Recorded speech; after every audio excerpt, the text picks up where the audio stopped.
خب که باشه دوستای عزیزم و هموطنای بینهایت گرامیم،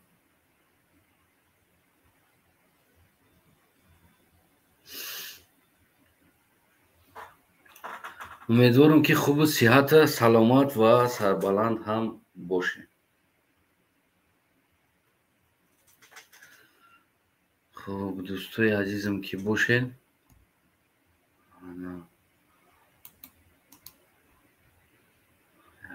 خب میکنیم اینجا. خب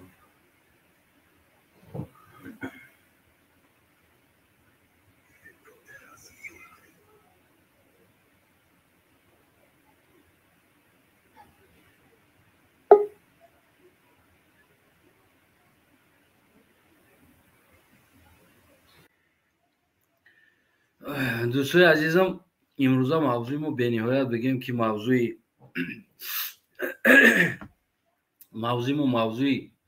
خیلی بگیم که یک ترازو هست، یک وزن هست. در اینجا بینهایت اشتراک شما لازم میشود، فکر شما لازم میشود، سوال ها میشود و گویم که جواب ها میشود. برای همین دوستای عزیزم اگر که شما فعالانه شرکت کنین، ان شاء الله امیدوارم که برنامه ما خیلی جالب میشه و ما اون سوال هایی که داریم و میخواهیم آن چیزهایی را که پیدا کنیم چرا ما در احوال هستیم به نهایت بگیم که خوشحال میشیم برای اشتراکاتون هموطنان عزیز. اولا که همتون در تشکر، همه پادپیسچیکای من که پادپیسات کردن در این کانال، باور کنین من از شما میندور هستم. یک چند روزی آخر اگر بینم خیلی بگیم که پادپیسچیک روز تا روز بگیم که هر روز 30 تا 40 تا 50 تا 70 تا پادپیسات کردن اومده استم. به نهایت میندور هستم از دوستایی که پادپیسات کرده ایستادن و کانال پادداشت کرده ایستادن و این کانال هم برای آینده تاجیکستان هست، یعنی که برای آینده ملت هست، سرزمین هست، تا که سرزمین ما بگیم که با باد داده نشود در هوا. خب دوستای عزیزم، امروزه من بسیار گپ نمیزنم اول ده، برای که من هر وقت موضوع را پورا برای شما گپ میزنم، بعد از او براتون سوال میتم دیگر که همش معلوم میشود، بگیم که موضوع کمتر رنگش بیرنگتر میشود. معذرت. امروزه ما سر میکنیم از سوال سر میکنیم و بگیم که در آخر بعد من فکر نظر ما میگم، همچنون که من هر وقت در اول میگفتم براتون و این دفعه در آخر میگم فکر من. انشالله که نه عمر علی قواتف با نام عمر علی قواتف آمده است. سلام علیکم. ما در شروع میکنیم سوال جواب ده. بله اکا سلام. امیدوارم بسیار سلامت باشین. تشکر زیاد ناس. تشکر شما سوزن. تشکر. ما امروز شروع میکنیم در این حال در سوال میگذاریم، بعد در آخر من فکر ما میگم، چون هر وقت من پیشکی میگفتم همه گپا بعد آدم قبول میکردم که تا که با مردم سبکتر شود. امروز یعنی برعکس میریم، اول قبول میکنیم، سوال میتم، فکر مردم هم میفهمم، بعد در آخر بعد من فکر خودم میگم. ببین دوستی عزیزم، شما در خون باوری دارین که مثال از خون غج حرام پلید یک انسانی تازه به دنیا بیاید، یک انسانی خوب به دنیا بیاید؟ نه اکی چه بگم خیلی ما خیلی چه بگم بعضی گنوی هستن که جوگایی هستن. مثال چه بگم هم خیلی خونده بودیم در موضوع ژنتیکا، مثلا اتای ما دزده یا که رازنه نه که بابا گذشته ما شدم خوبه، یک احتمال هست که ما آدم خوب شم، نه که احتمالی پنیوات پاسته مثال این 90% شما از ژنتیک اگر ما بگیریم، در ژنتیک شما باور داره که از امام علی مثال یک فرزند سالم، یک انسان خوب، انسانی بگیم که وطن دوست، بگیم که یک انسانی که میام مثال میگیریم فرزند احمدشاه مسعود امروز پیرو پدرش است. خب یعنی چی خون اگر ایستاده است. اوخینا راست میگن مثال احتمالی کمه که اموالی آدم خوب راه برای که پدرش زیناکار مثال تجاوزکار بود خچم هم تره بابای ممالی هم باوردور هم تره نه که اگر احمدشاه مسعود آتش بگیریم یا آدمی وینی مثال چی وطن دوست بود احمدشاه مسعود خچم اون ماکی هم خیلی برام خودمی توزه برامگه احتمالی کمه که اموالی آدم ببره ای 99% یا فوز احتمال است و هم نسته برای همی آخر رستم آخه کار باشم ببینم مثال تصدیق میکنه که آدم خوب نبرم ایمومالی نه شما همین گنتیکا دا باوری داره که مثال انسان اگر خونش توزه بله باشه بله ما باور دارم که انسانی پاک باشه انسانی بگیم که وطن دوست باشه از او یک انسانی پاک و وطن دوست به دنیا میآید و انسانی که بگیم که غشت باشه انسانی مرض باشه اگر از او یک مرض به دنیا میآید همین باوری داره که از همون مرض یگان انسانی خوب به دنیا میآید مثلا هم که آدم بد نه ما اینجا دیدگیم آدمایی را که هم خیلی گندن بودکاشون آمتری میشون ایتری گفتم کو همه عموما ده همه خیلنده همه ای دز میروه ای غر میروه برای همون بهوده نمیگم مردم مثال گذشتگانی موزنی غر بیروید زان که استادش غر است.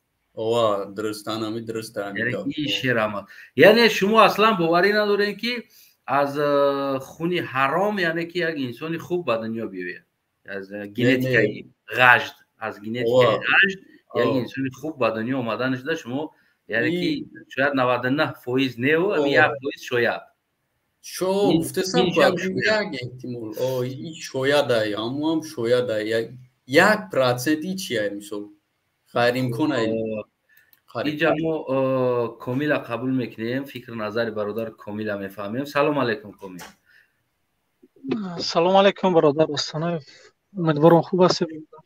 تشکر زیاد ما هم امیدواریم که شما خوب باشین. برادر عزیز امروز ما آدما را قبول میکنیم هر کسی که در اومدنی از زرانی بدرویان در آخر ما گپ میزنم برای که ما گفتنی ها دارم در عین نه همین بارا ما گفتنی ها دارم. برادر کامیل شما در گنتیکا یعنی در خون انسان باوری داره که یک انسانی پاک به دنیا میآید یک انسانی بگیم که جسور یک انسانی جسور نسل به دنیا میاد و یک انسانی پریداتل یک انسانی شیطان یک خونی حرام یک انسانی حرام به دنیا میآید. یعنی این چیز دلیل فرزند احمدشاه مسعود است که مثال پدرش که پاک وطن دوست بگیم برای وطن جان داده بود جان فدای نام وطن بود که میایستاد تا آخرون دم نفسش امروز هم فرزندش بگیم که انا همون سنگر همون میدان گرفت فرزندی او یعنی که این نشانه او است که یعنی خونی مبارز خونی آزادی خواه و از او یک انسان آزادی خواه به دنیا میاد و خونی که بگیم غشت حرام و فاحشه هست از او بگیم که یک انسانی 99% گفتی برادر احتمال است که یک آدمی مثل خودش باوری داره شما که از امام علی رحمان یک انسانی مثل بگیم یک انسانی وطن دوست به دنیا بیاید.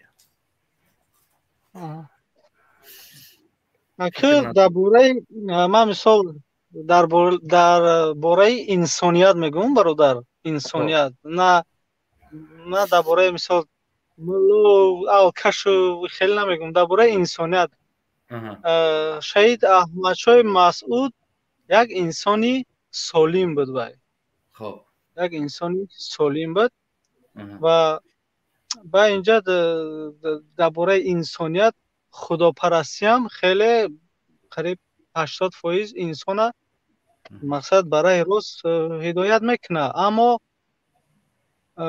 و که هم خداپرست بود هم یک شخصی سالم که بود فرزند سالم به دنیا آمد. خب درباره مقصد امام رحمانوف باور که به همین دیدگاه من 99% فرزند سالم به دنیا نمیاد. با اون مثلا که نگاه کنم برادر اینا مثال خداپرست نیستن اینا вообще دین قبول ندارن آخه. اینا سجده اینا نمیدونن دین چیه. دین در نظر اینا هیچ نیست. خب ای همین برادر، سبب هم خداوند هدایت چون نمیکنه، برای که اینا ظالم هستن. هدایت میکنه، فرعون هدایت میکنه. خب از نسل فرعون، نمی‌شه. اگر که شما کم ترک فرعون گفتین значит دربارش معلومات داره. از نسل فرعون، یعنی فرعون گفته بود دور زمانده همون انسان‌های حکمدارا فراوان میگفتن، فراوان، یعنی که انسان‌ها را فراوان، فرعون میگن که چند صد سال حکمرانی کردگی است، یعنی که یک آدم او را کردگی نیست، برای که همون اولاد به اولاد اومدگی هستن فراوان ها، یعنی فرزندش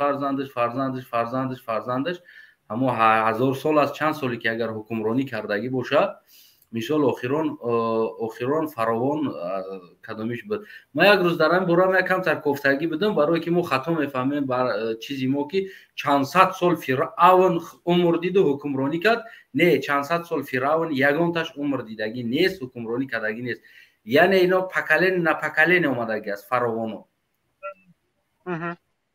این چیزا ما کم تر غلط فهمیدگی هستیم، در این باره هم یک روز موضوع میکنیم. خب از همون پکلینی های فراوان بگیم که یگان انسانی هم خیلی وطن دوست، برای وطن چیکار کنه چیز سوزا برآمدگی است، هم خیلی انسان ها که برای ملت باشه. گپ درباره خود خون رفته سه، درباره گرد بناه نه، یعنی که هم خون هم خون به خون آمدگی است. نه نباید، برای که نگاه کنده اینا همه یک انسان بسیار حرام خورد، حق مردم چخیت با خدا تو هدایت میکرده. خدا میگه من حق مردم. هیچ خودت باوری نداری که از امام علی یک فرزند پیویکی او وطن دوست باشه، یعنی هر کاری میکنه پیروی هم پدرش میشه هم خلاص. بله نه داج خوش داج بعد میشه و به نمیشه. یعنی برای چی امام علی رحمانو برادر گوش کن. امام علی رحمانو یک شخص سر آمدگی نیست. خب گوشنه سر قدرت آمدگی. انک نگاه کن. این بچه شوجه سر آمدگی، سر به معنای کدام معنا؟ سر به اون معنای آمدگی یک شخصیتی که خورده زده گشتگی. اگر این سر قدرت هم بیاید این فکری مردم نمیکنه. یک انسان باید سر قدرت بیاید که یک گفتی گپ چی عذاب کشیدگی باشه. یعنی که شما بچه باوری داره، شما هم خونده باوری داره که یک انسان خودترس، غیور، جسور، وطن دوست یک فرزند میوید که وطن دوست، غیور و جسور است، و یک انسان رقاصه و مینوش و میزده مثال هم تری فرزند به دنیا میاد مثل خودش. از او یگان انسان وطن دوست با غیرت بچه نمیوید خلاص. نه گپ درسته هست. انسانایی که میزدن فرزنداشون مقصد سلیمان یعنی سیستم میشه و سلیم هم فرزند سلیم انتظار شه میشه و نه ما گفتم که گپ ده همون شخصیت رفتار و آدابی مقصد کی بدن انسان رفته سه. رحمانوف ما میدونیم کیه. ای رحمانوف نمیشه، اما کلا مقصد چی نمیگم که نه ای آدمی اراخر انسان خوب نه، ای آدمی اراخر انسان خوب نه. ای شخصیت رحمانوف نه، ای شخصیت انسانی ترسو یا که انسانی بغیرت، یعنی که دو تا انسان میگیریم، یک انسانی ترسونچک و یک انسانی بغیرت. یعنی از انسانی ترسونچک بغیرت به دنیا میآید.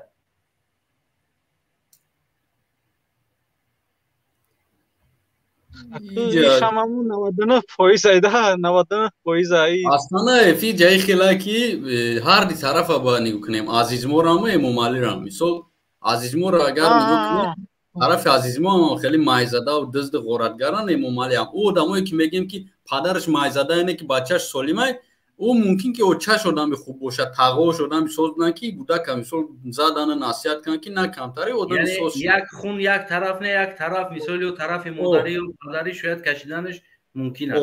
او هم مثال این طرف میگه که تو نه کی خلقی خیلی این رنگ هم او گپی اوچهش هم میگیرم خیلی میشه ایو نه تاشون سوزه نه اوچهشون دیگه هم رستم بزنه میگرده یا نبینید شمسلو روام ای دزد غارتگر نوردین خودش یود خیلی هم یولی همه تنگر روانوتون هم خیلی خیش تباری نمیسود همه آتش شده میچه بعضش گپی آتش گوش نمیکنه گپی اوچهش گوش میکنه бача соз мешавад, барое ки тарафи очаш одами хуб аст. як чиза гӯш кунем да, мисол гирем таърихи падари Эмомалӣ, яъне таърихе ки аз даҳани халқ аст ин чиз. вақте ки Эмомалӣ нав президент шида буд ва баъзан ҳам қишлоқҳои гирди ванаи Данғара ва Данғарада мисол мегуфтанд ки ҳаромзода ҳамхел гап буд ки ин давлата ҷазир мекунад. ҳамон вақт як хеле инсонҳо мегуфтанд калоно.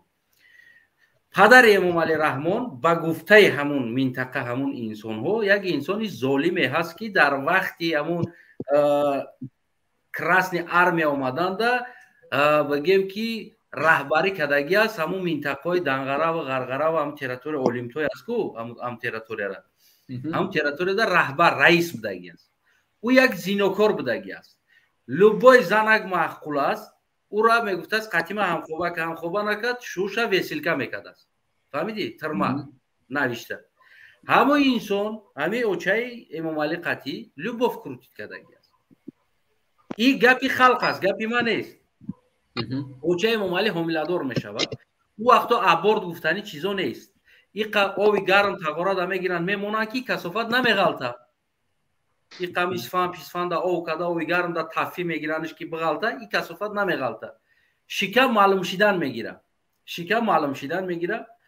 золим отаи Эмомалӣ аст аслиш. ҳамон инсоне ки дар ҳамон минтақаҳо солҳои ҳамон 51 ҳамин касофата таваллудш 50-51 солҳо ки буд биковен ҳамон инсон будаги аст. баъд Шариф Қалиқ гуфтани як инсон будаги аст чӯпон дар кӯҳҳои Олимтой.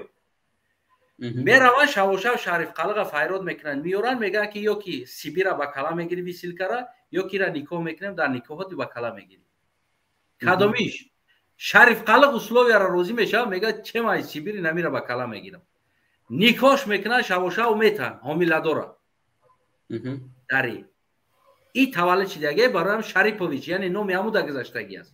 барое ки уже ҳамон вақт ё официально документ карда метавониш ки зани ҳами аст. атак ин ҳомиладор шидагӣ то Шарифа доданша, ин ҳамон раисе ки ҳамон чанд занора зино кардагӣ, висилка кардагӣ, одамора Сибир равон кардагӣ, ин аз ҳамон ҳомиладор шидагӣ аст. яъне ин гапи ман нест, гапи мардум аст. гапи ҳамон минтақа худаш аст. яъне ки бибинед, яъне ки падар мараз буд, падар зинокор буд, падар бигем қотили миллат буд. хуб миллата висилка кардагӣ аст, падари раднояш. аз ӯ инаи фарзанд ба дунё омад. яъне ки инаи фарзанд ба дунё омад. хелас ва мо бояд дорем ки аз ҳами хеле бигем ки валадазино ва инсони фарзанди як қотил инаи қотил шид ва аз ин омадагӣ фарзанда мо умед боварӣ карда метавонем ки на Рустам як одами ватандӯст мешавад, як одами миллатдӯст мешавад бовар карда. охи хеле аки бишавам мо чӣ ба бияд? мисол баъди падар чӣ ба писар бияд? бародар, ман охирда гап дорам, ман савол дорам. яъне ки як инсони бағайрат, як хуни ки як авлоди бағайрат ғайюр мешавад ки як фарзанди заиф ба дунё биёяд. мисол авлоди мисол фарзанди Аҳмадшоҳи Масъуд, мисол як фарзанди ки ғайюр бигем ки як инсоне ки дар роҳи мубориза сина сипар карда ҷон додагӣ инсона фарзандаш имрӯз нишон дидестем мо шумо. яъне ки ва бародар охи ва дар оилаи солим ва дар оилаи солим бузург шудагӣ. айно оилаи солим нестанд. як дақиқа мо инаи бародар 08 ваҳдат салом. ирам фикр назар садед. Ассалому алейкум. хуб умедворам хуби сиҳат саломат бошед. раҳмат акай Афсанаев, умедворам шумо соз бошед бародаро. ташаккури зиёд. хуб дӯсти акай Афсанаев, бахшиш ма пеши ай саволтон ма бародар Фаруха пирстам ки бародар дай положение бад буд. Чӣ хеле бародар? Ассалому алейкум. Ва алейкум ассалом. Сози бародар. Шумо созед энҷе бадои шумо. раҳмати калон акай. Чӣ хеле каде кору бора? шукронаи худо олам дар дохилаи маҳкамаи маҳкаме нозиама олам дар дохилаи маҳкамаи ҳамҷоштем мунтазирем нигаҳ дорем кай савол ҷавоб мешавад, кай итоги гап шо мешавад жда дорем.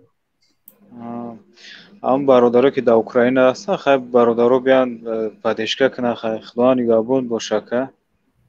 Не, ама хуба иншалло. Сода як мижда дорем кай гап хабарш мешава иншалло. Ба дуои шумо ба дастгириҳои бародаро худоро шукр ҳастанд дастгирӣ кардесте. ба он беномусое ки бо дашномам кардестанд, бо дашномашон ҳазор раҳмати худо. Ба падару модарашон раҳмат ки ҳамеша тарбия ва таълим кардианшона.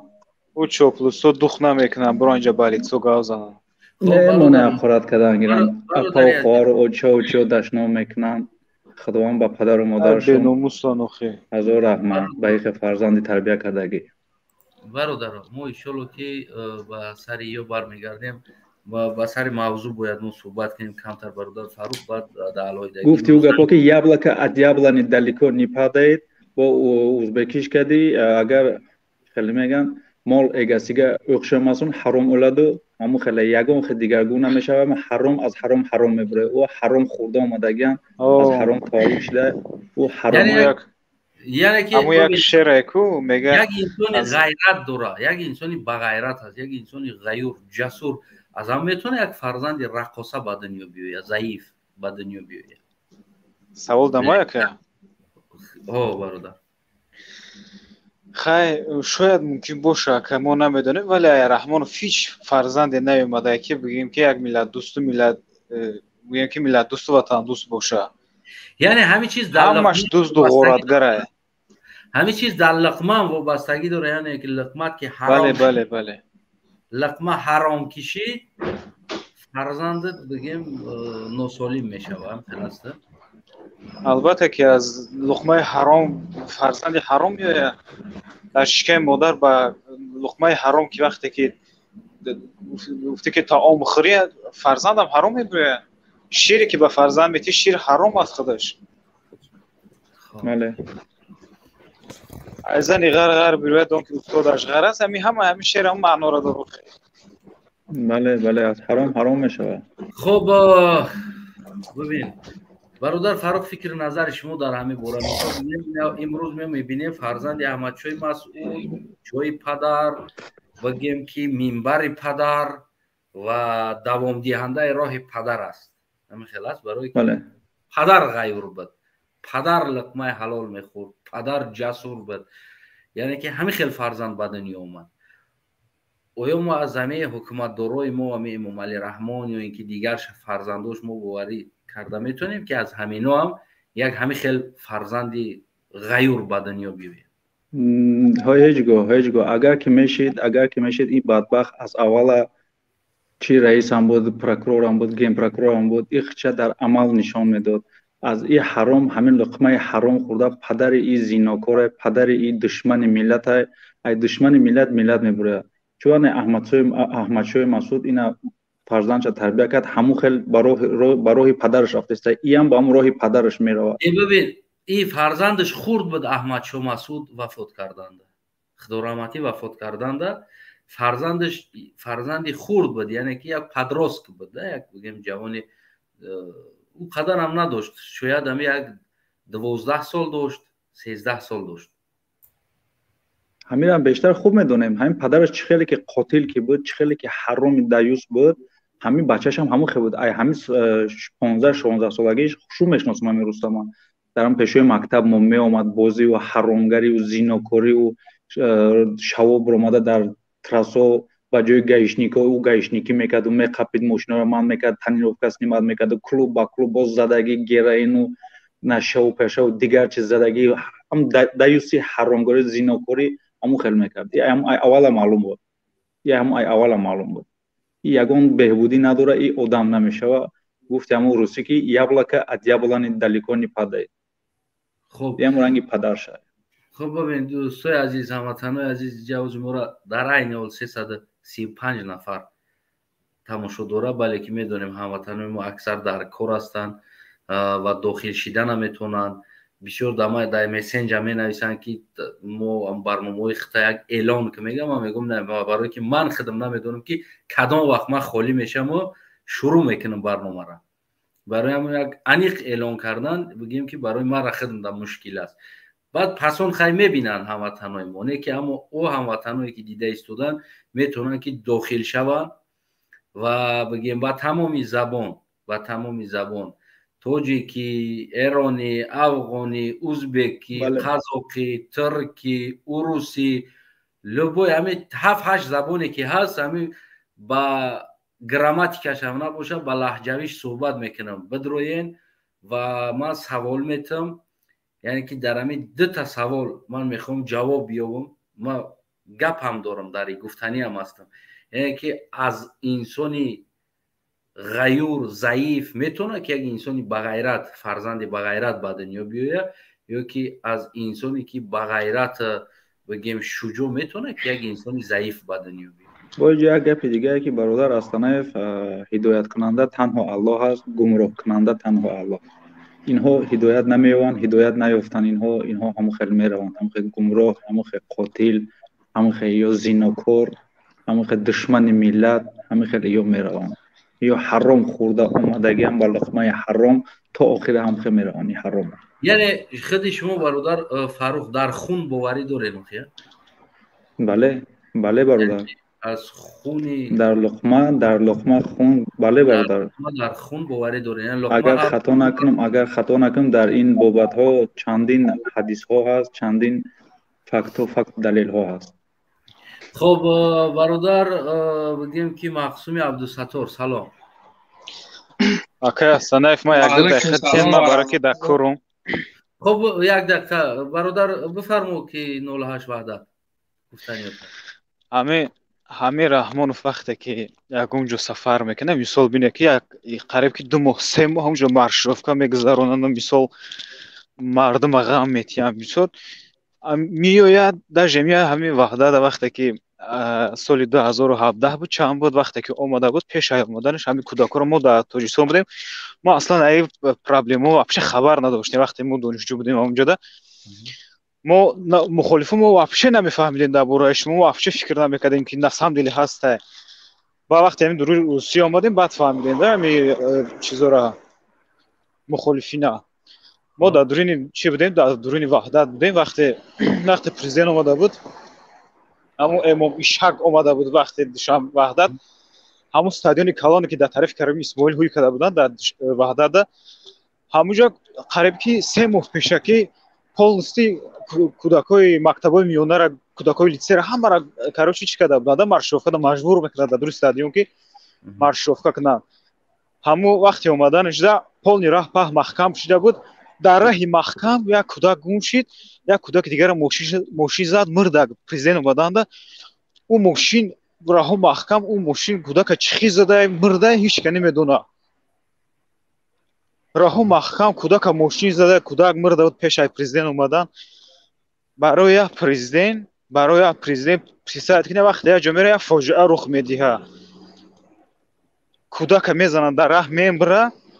با اونا یک جنایتکار دیگه وقت خطی که خدا رحمتی کی بود کو یا حافظ خطی ندا و نزده بود مرده بود کو بهرام غفوری او همو زرلون قطعی شتگی نگاه کنید زده هوای مرده و گفتن که سودش کرده بودن. با ندا و مسکا داد گونکا میکنه میزنه و دا میبره کو. همین را شما فهمیده بودین که نه بچه کوریوزه به فکرم نمیدونم چرا سیگا ما او چوپلوس پوپلوس ما او انتساعات شونه میکنم که просто نگاه کنید دا اوجا خطی بهرام غفوری اواری کرد، بهرام مردک. با بعد یک نیم ماه دا مسکو بازد آدم کشته کو گونکا میکنند کدوم ترسی دا رادیو زودی گفته گونکا میکنند کدوم ترسی جنی کدوم نمیدونم کدوم اما مقامداری بلنده کدوم کارش نمیدونم شده. نگاه کن دا مسکو میزنه، دا مسکو مرده، دا مسکو محکمش کردگی. شاید راستی من معلومات ندارم. شما بود نه نسام دیله همین خیلی که میاد گفتی گپو دا یگم چی میکنن برنامه کلام میکنن دا یگم شهرهای دیگه مثل وحدت دا یگم جو دیگه میاد میشینه دا با این صحنه میشینه روزش نگاه میکنم خوگه یا خیلی خوگی کلام. برادر این چی را نشون میده؟ همین چیزی که بگیم тоҷика мекиша ва ҷазо намегира, яъне ки чиро нишон медиҳад аз нигоҳи худат? این بی‌عدالتی بی‌قانونی یک کشور نشون میده که در اونجا вообще آزادی نیست اونجا قانون اونجا вообще انترساس نمیشه این نشون میده که تاجیک نیست در روی دنیا تاجیک نه انسان همین را نشون میده ای تو جو понятно او انسان هستند دیگه خلق عادی انسان نیست میکشتم لبای کارت میکنه یگان چی نمیشه زندان نمیشه اکو شاید ایدرنی هم با خدا یا میتن میخرنش یه گفتی گپو که короче یه ملت برخشان ملت خشونه ما لکجونه خدا نگهبان باشه برادر فاروق خدا نگهبان باشه که الله نگهبان تو باشه با دعا باشه برادر ان شاء الله روزای نزدیک اکتیو سلامت باشه هم کسا هستیم ان شاء الله مبارزه ما تا آخر به پیش تا آن وقتی که این قاتل حرامی این دیوس زیناکار رحمان و فما دفن نکنیم این وطن فروش ما بس نمیکنیم برادر و پیش لایک میمونید شیر میکنید برای مبارزه و پیش برادر مال در پناه خدا باشه که در امان خدا. خب برادر مقسومی عبدالستار سلام.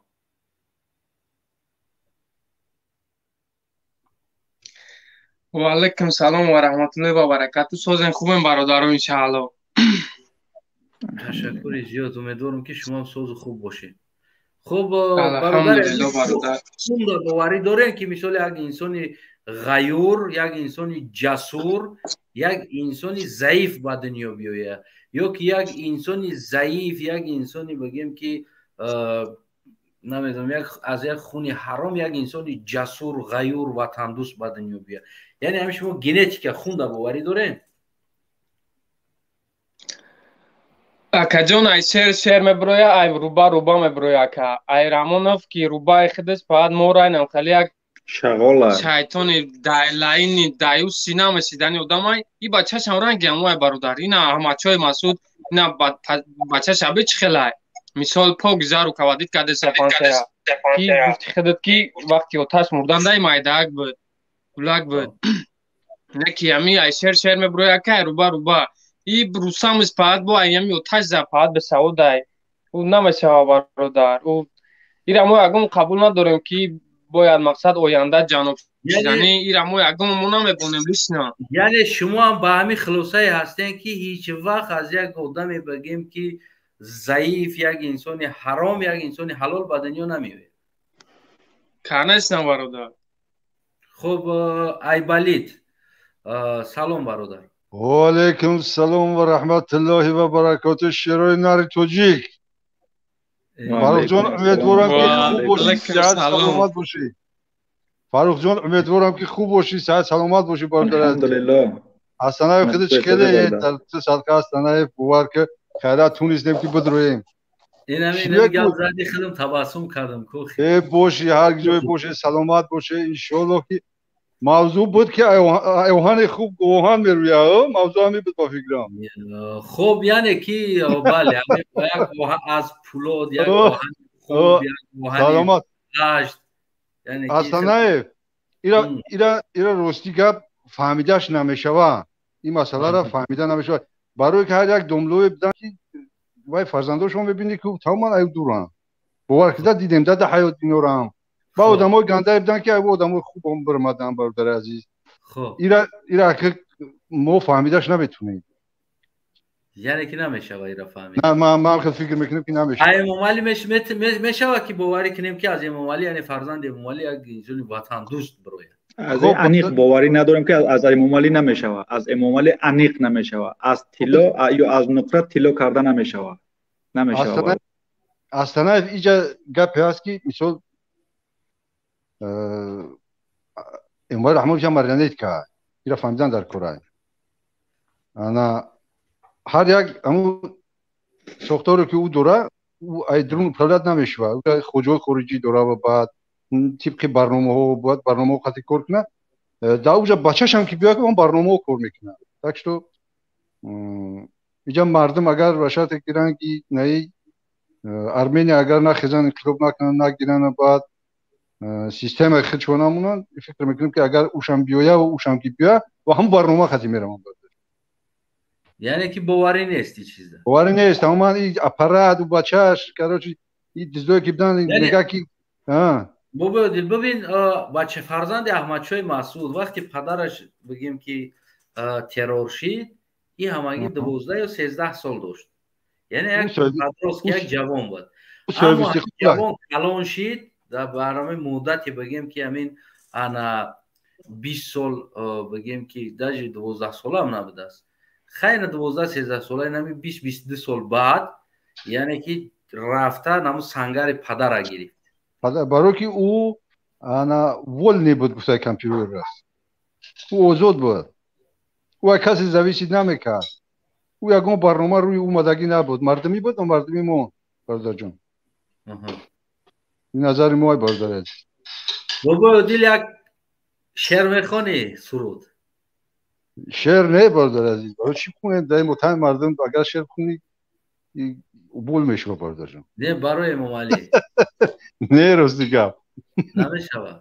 یا طرفداراش خوننش. ما چیکار میکنیم از شعرش میخونیم برادر جان؟ نه ما فقط میگویم استعفا امام علی استعفا. مرسلا میخوندی کو؟ نه اگه وقتا جورا هم یک راستی گپ یک الهام اومد میخوندم امروز باور که الهام هم پردگی نه خیلی جوش بیا میخونم برادر جان ایجاد بکنیم میخونیم چه گپ نه.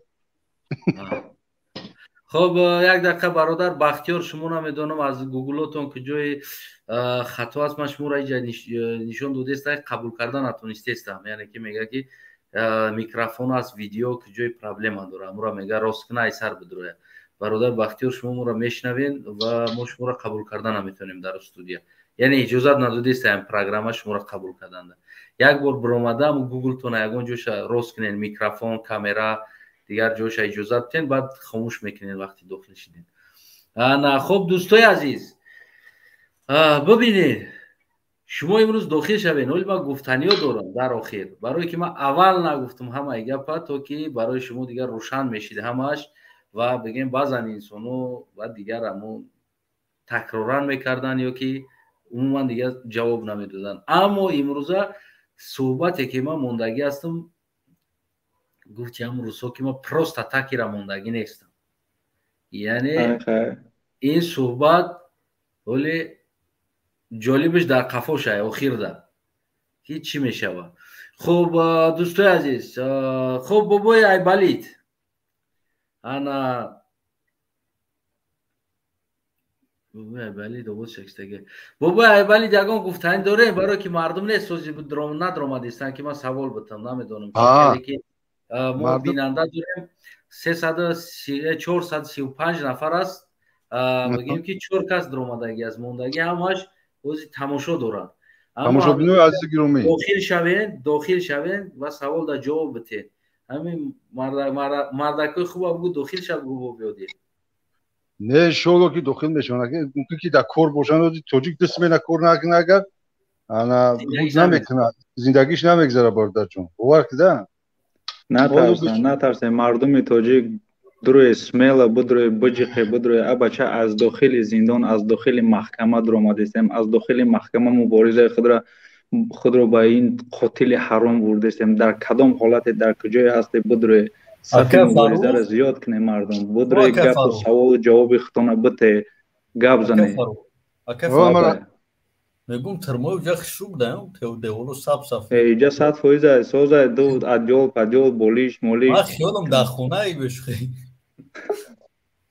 اینجا سوزه نگاه بینوش اینجا معاملش خدا قسم قطعی نچرنیک سمینش فرقم در هیچ که دادست یگان کس تلفن است اجازت نیست با سیاستی که از بس که گروه سیاسی هم با سیاست آمدگیم تلفنامو دادست مونه مقصد معامله خوب دارن از پشت نفس نیستیم ما از پشت پول و دیگر چیز نیستیم در اینجا با سیاست هم معامله خوب خیلی جوش سازه نگاه و بین خورد و خوراک همش سازه. خب برادر فاروق همین برادر مسلم اومد برآمد اشارت اجداد کرد با اومد برادر مسلم سلام السلام علیکم.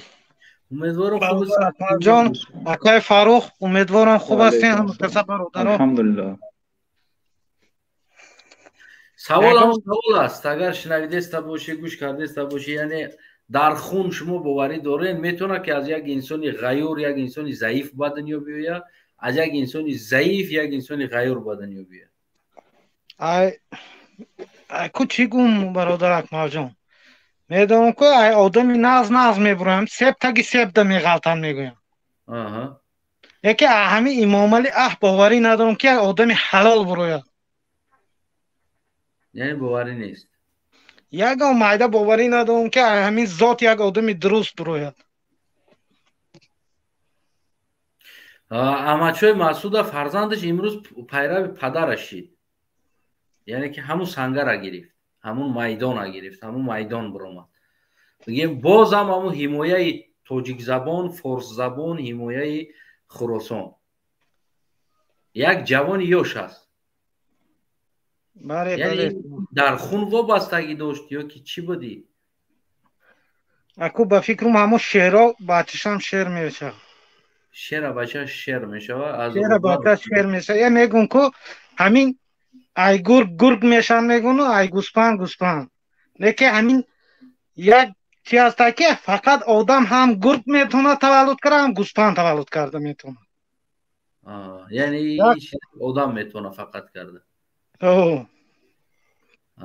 خب برادر ستا ام سلام و علیکم سلام آوازی من نقص رفته سعی بنیهایت آواز شما خوب است خب همین سوال باز شما ده مثال گیریم شما خون گینتیک در باوری دارین که یک انسانی غیور فرزندش بگیم که ضعیف تولد شود یا که یک انسانی ضعیف فرزندش یک فرزندی غیور تولد شود همین چیز شما چه خیلی نگاه میکنید یک راستیگه برادر ما ای تجربه زندگی خودم گفتم او اساسی مثال گپ آدم با غیرت آدم بی غیرت یعنی که ترفانچه یکی یعنی که نوتر اول وابسته با تربیت پدر مادر یکم دیم ای کروگی همو وابسته که در بیرن میبره قطعی کی هوا میخره چخیل گپ میزنه در کدام حادثه ها میغلطه چخیل مثال گپ رفتار داره چخیل مناسبه داره ایوان وابسته داره برای که این ما که فرض کنیم که وقتش بود که ما اینا میدیم که می مادر فرزندا را در گواره میبستن وقتی که ما را باید خوباره هر نمود کدی ترشون میدادن یه خوک بلوکومات خوک بجوکومات هر خیل گپا هستن نه بدنم تریا اما در خدمت چیچنو میگن که میگفتن که ما این خیلی در وقتی بوده که من اگه چیز به ترسونن من وقتی که ما در خطی کوچه میبریم یکم خطی جنگی تن به تن بکنیم اگر ما گریه کده پیش پدرمون بیم که ما را زدن با ما را هم پدرمون یا بارا میزنه که تو خیلی ترسون چک باید نباشی تو باید با غیرت باشی همین خیلی وابسته به همون کروگه که ممکنه که ای آدمی ترسون چک آدمی شیردیل ببرویه وابسته گفتم که با تربیه هست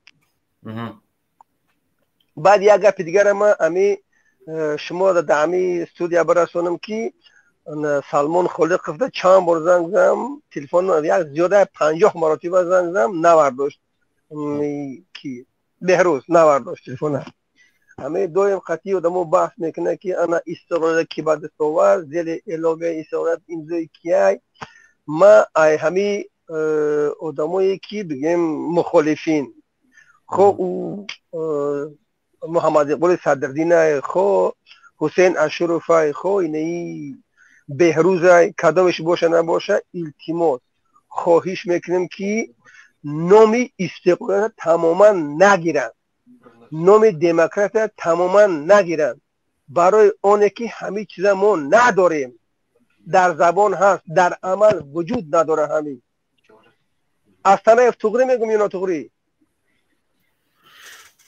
خب برادر عزیز که ما ککای تا بگیم که داریم استقلالیت من در این نداریم نه نداریم ما برادر استقلالیت داریم یعنی که اون چیزی که استقلالیت ما یعنی مستقلیت میگن ما مستقلیت داریم اما بگیم که ما ببینده برادر مستقلیت یک چیز است یعنی که یک انسان اگر باشد دست پا بینی چشم دهان موی سر بگیم ناخون همه یک دولت است یعنی که همه استرکتورای ساختاریش از اقتصاد بگیم که پول و بیرق دیگر چیزایی که است خدا را شکرش که مثال گیریم ما پولی асъори миллии худа дорем, яъне истиқлолияти мо аст. Ва дуюмин чизе мо дорем ки байрақи худа дорем, яъне ки байрақ парчам дорем, яъне ки истиқлолияти шона истиқлолияти мо. Ва чизе дорем ки суруди бигем гимни миллии Тоҷикистона мо дорем. Бале мо истиқлолияти мо зависими аст ки мисол бигирем экономика, иқтисод, забон, алфавити мо бигем ки ва дигар чизҳои мое ки мо дорем, ҳатто ки ҳамун обе ки дар ватани мо ҳаст ки имрӯз ҳамун зависи аз дигар давлат аст, мо да иҷозат на танагар мо ура истифода бурда наметонем дар Тоҷикистон зиндагӣ карда. Албатта ки мо агар ҳамин истиқлолият 100% боша, яъне ки мустақилият, мо якчанд чизи мустақилията худмон дорем, не ки дигараш мо мустақил ҳастем.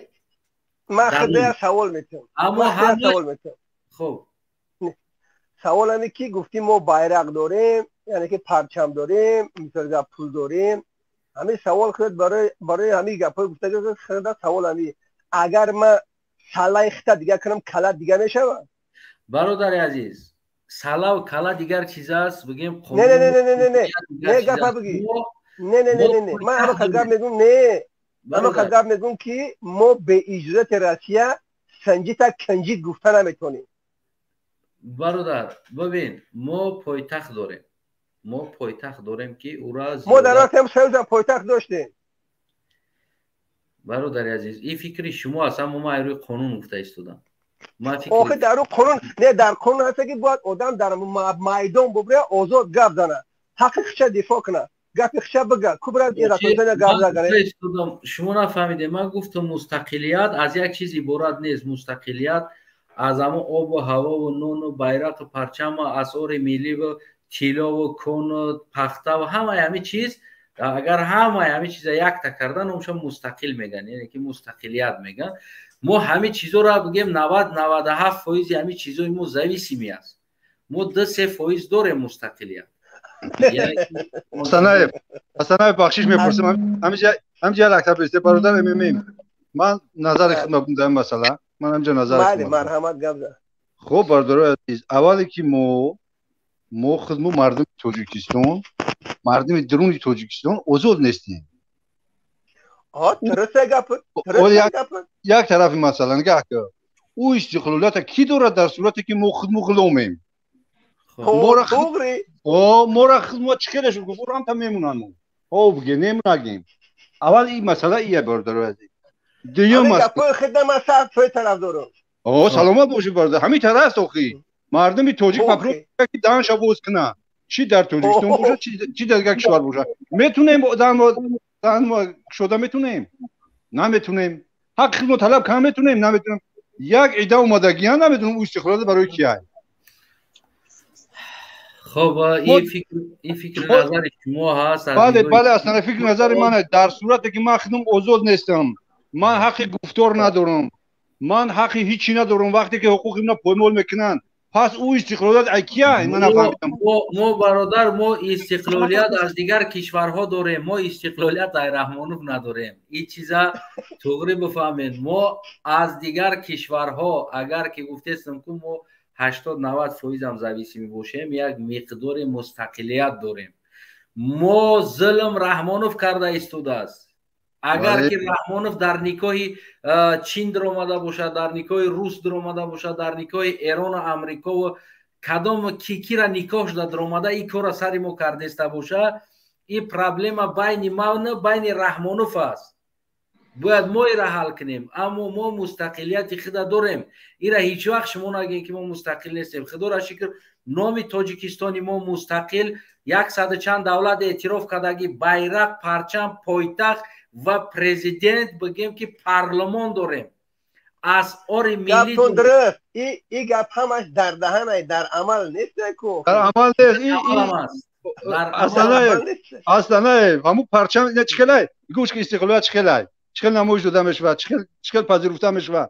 парчами дар осмон ки 100 метр 200 метр бошаву мардумаш ғулом, мардумаш бесоҳиб, мардумаш нотор, мардумаш кунушлич, мардумаш бесоҳиб. ин чӣ фоидаи байрақдорию парчамдория бародарҷон? чӣ фоидаи истиқлолиятдория ки бародар мо утра амрико омада дар бадар кардагӣ нест, мо утра русия омада дар болои сар мо истода дар бадар кардагӣ нест, мо утра хитой омада дар бадар кардагӣ нест, ҳиндустон дар бадар кардагӣ нест, эрон дар бадар кардагӣ нест, афғонистон дар бадар кардагӣ нест, мо утра раҳмонов дар бадар кардагӣ аст. мо бояд истиқлолияти худмона мустақилан ба даст бигирем ай дасти раҳмонов. ана ҷура мо ана мегӯем нагӯем ки мо надорем да як нақшакашида чӣ бигирем охи истиқлолият дар дасти раҳмонов ай истиқлолият дар мардум нест бародари азиз фақат раҳмонов истиқлолият дорад тамом ана барои анами гуфтестам ки ҳамун истиқлолияту демократияра ҳамун раҳмонов дорад дига кас надорад. бибинем бародар, агар истиқлолият дошта бошем асанаев агар истиқлолият дошта бошем айҷон бобоётиҷон бибин барои истиқлолият номи тоҷикистон ҳамчун барои парчами худ ва бигем алоҳида кардан садҳо бузургони мо падарони мо калонои мо дар ин раҳ ҷон додан зиндон шудан бале мо қабул дорем овардан ира имрӯз яъне ки тоҷикистон ҳамчун як давлати соҳиби истиқлол конститутсияи сарқонуни худша дора ҳаракат мекунад ира эътироф карда намешавад. бояд мо эътироф кунем мо давлати мустақил ва истиқлолият дорем, истиқлоли давлат дорем, аммо мо проблемае ки раҳмонов дорему ира гирифта мо истиқлолият надорем гуфтан яъне ин кори нодуруст аст. ҳар ҳолате да мо ҳастем мо проблема байни мо байни раҳмонов аст. агар мо раҳмонова надошта бошем мо соҳиби байрақи худмон яъне соҳиби асъори миллии худмон ҳастем, мо соҳиби бигем гимни худмон ҳастем, мо соҳиби минтақаи территорияи худмон ҳастем ки тамоми давлат эътироф кардагӣ аст. мо соҳиби парлумон ва ҳукумати худ ҳастем ки оянда яъне ба нами истиқлолият меравад кор мекунад мардум. асана як чиза фаҳм ба ном тамоми дунё моро мебинад ки мо этажҳои баланд дорем, парчами калон дорем, гимн дорем, лекин дар асос мо овоз надорем. дар ки ҷо? дар тоҷикистон охи ту дар амрико овоз надорӣ, ту дар россия овоз надорӣ, ту дар ҳиндустон овоз надорӣ, нестку ту дар тоҷикистон ки туро овоз таман кард? раҳмонов истиқлолият кардагӣ нест. агар ман фикр мекунам независимие мо имрӯз метонем биброем путина гап намезанем, мо амрикоро намегем, мо имрӯз мустақил ҳастем, давлати худмона ки ба ин аҳвол овардааст мо зидди ӯ гап мустақилияти моро нишон. шумо як чиза хуб фаҳмед. дар сурате ки ғулом истиқлолият дора, ғулом дора. агар давлаташ истиқлолият дошта боша, независимӣ боша, давлаташ пойтахт дошта боша, асъори миллии худа дошта боша, гимни худа дошта боша, миллати худа дошта боша, пойтахт ва президент эътироф ба тамоми дунё шуда боша ки давлат мустақил аст, ӯ миллат ғулом будагиш, пас раҳбари ӯ аста, миллат худаш проблемаи байни худш аст. ин аломати мо мустақилият надорем гуфтагӣ нест. ман фикр мекунам бародар асанаев ман фикр мекунам ки дар сурате ки ғулом ӯ ҳичи надорад, ғулом озодӣ надорад. дар сурате ки озодӣ надорам ку ӯ истиқлолият барои ман ягон чиз наметиҳад. ман ҳаққи тиллои ватана надошта бошам. ҳаққи бародар ман ягон хато гуфта истодам бародар муслим. хоб муслим бифармо. не акмалҷон гапа 100% рост гаптон ҳақай. мо мустақилем, леки ҳамун чизҳое ки дар дасти мо ҳай, дар конҳое ки дар ватани мо ҳай, ҳамун як одам ба дигар ҷоҳо фурӯхтаестай. мушкили мо қатъи ҳамин оилаай. мо агар ҳамин оиларо дар сурате ки ман соҳиби истиқлол бошам барои чӣ як санги ватан агар ман биёвам, як санги қиматбаҳоро барам 25 сол метиҳам. ау биёваш мебарам чикорш мекунам, мефурӯшаш, миллион кор мекунам. бародар азиз соҳиби истиқлол ай. ҳақ гапатон истиқлол туғри дигар гапи астанаев туғрия охёзӣ 100%. бале гапи астанаев рад намекунем, лекин дар сурате ки мо ғуломем, хурсанди ғулом бояд ки истиқлолият накуна бародар. ман ҳам мекунам моро тамоми дунё мешунад ки соҳиби истиқлолем, лекин мо ки ғуломем, то ай ғуломӣ наброем ку мо набояд. ман намегӯям ки мо истиқлолият дорем, барои ки мо ғуломем. برادر عادل ببین بیا یک سوال برادر یک سوال عادی برادر یک سوال عادی یک کرابل در همون کرابل زیاده بگیم نمی 1000 نفر هست یعنی کرابل 1000 نفر است دیگر هیچ که نیست شما ما در همون کرابل هستیم در همون کرابل یک گله همون چی است خیلی چی میکنه کو های میکنه خیلی چوب دوسکا داره همونش چیه فراموش کردم همتاری هست یک بیا برای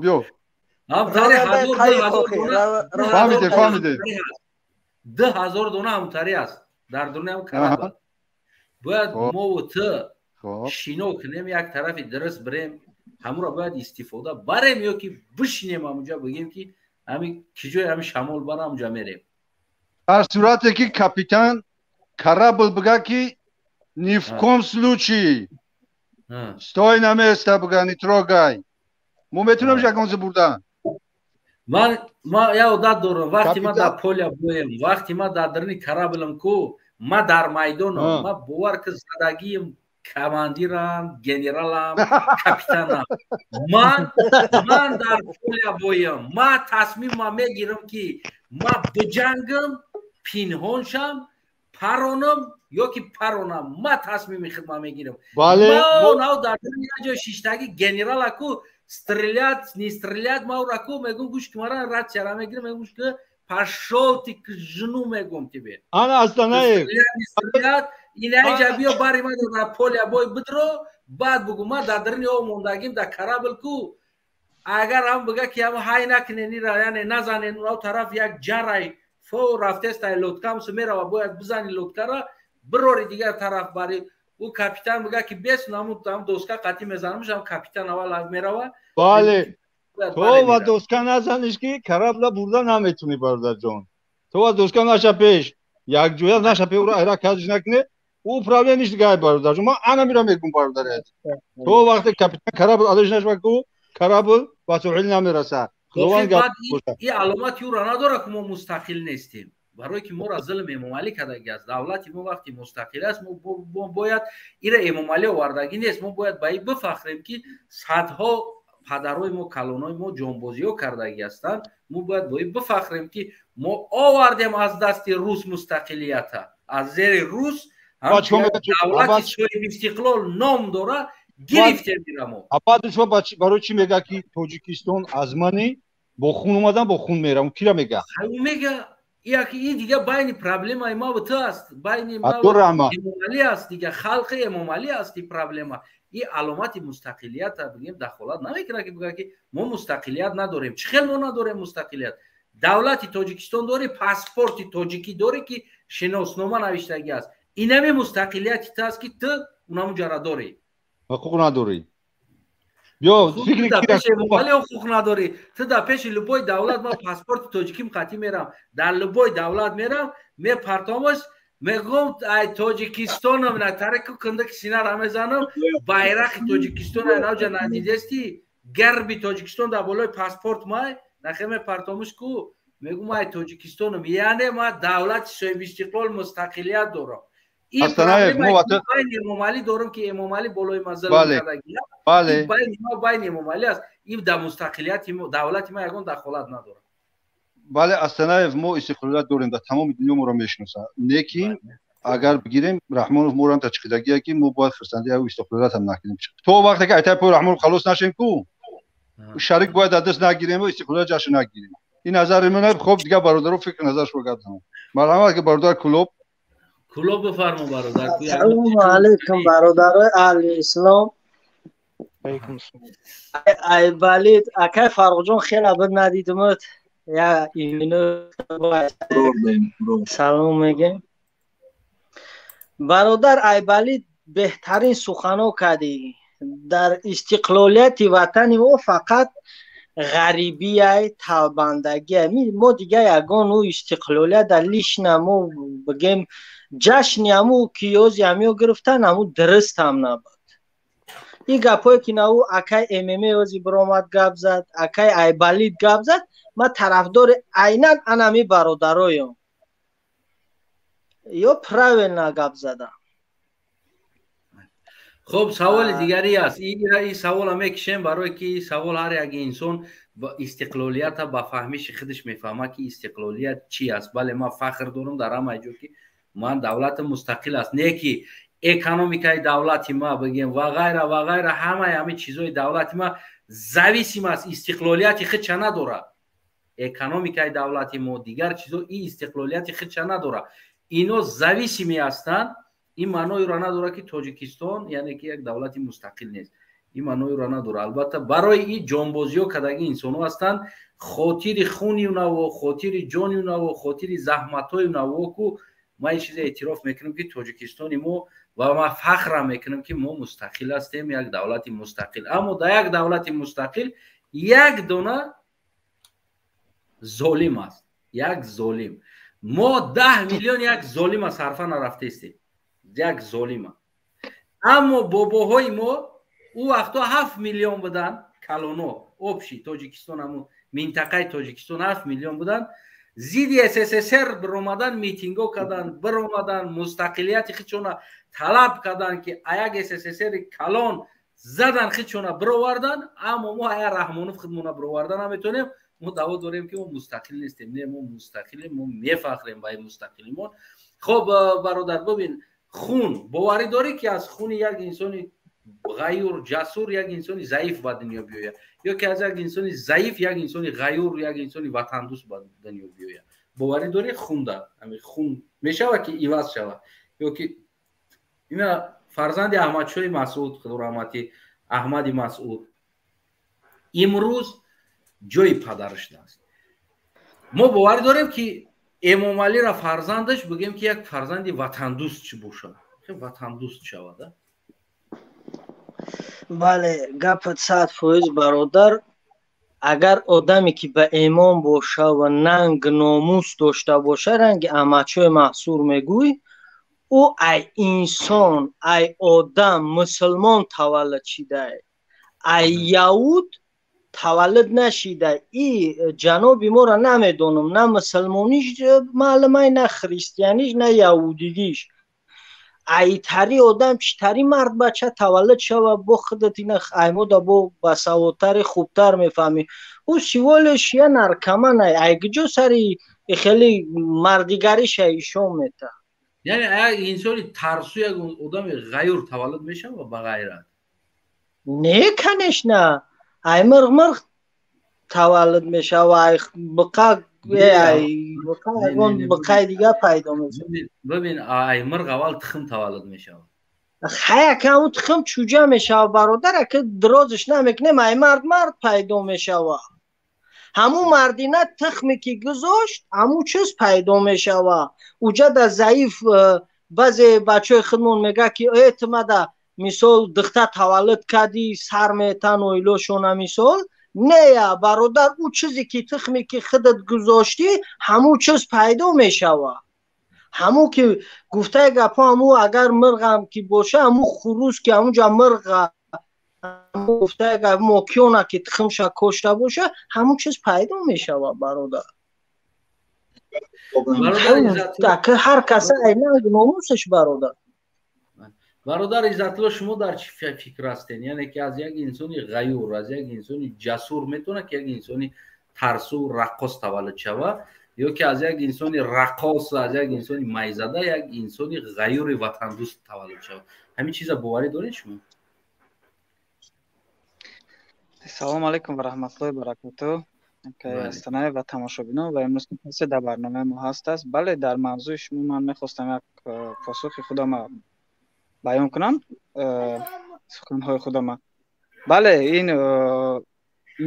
پذیر است که این وجود دارد برای که هر کس ما نمیدونه وقتی که تولد می شود الله در دل وی خیلی بنده تولد می شود. هر کس از الله فقط میدونه، هر چیز رو الله میدونه.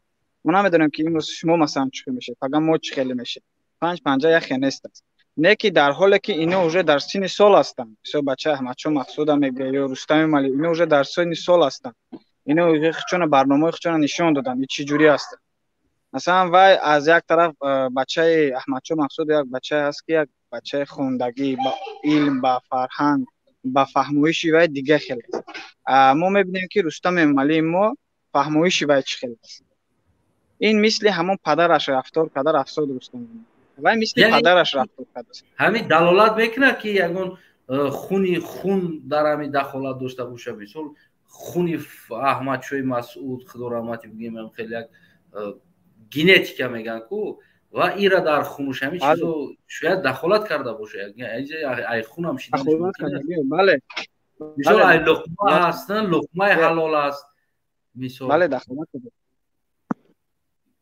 بله میگه که خودش در یک برنامهش گفتگی که بچه احمدشاه مسعود کوشش میکنم که همین حرام نخورم گفتگی کوشش میکنم که لقمه حرام نخورم. هم بسیار سخناشو گوش میکنم. بچه خیلی با منطقیه خیلی بچه بهترینه مثال 100 سال برای که هم نگریخت هم در یک جا ایستاد و فکر اندیشه خوب داره. اگه با توکلش به خدا مثال که با او را میبینه که چی گپ باید میشه مثال با آیندهش چی میشه مثال با مثلا فکرش با دیگه خشه نه که ما فکری که حاضر که در دولت ما در همین تاجیکستان ما که مثلا نمی رستم امالی بچه مثال پرزیدنتی حاضره رفته است آینده دم فرش پرزیدنت شوه.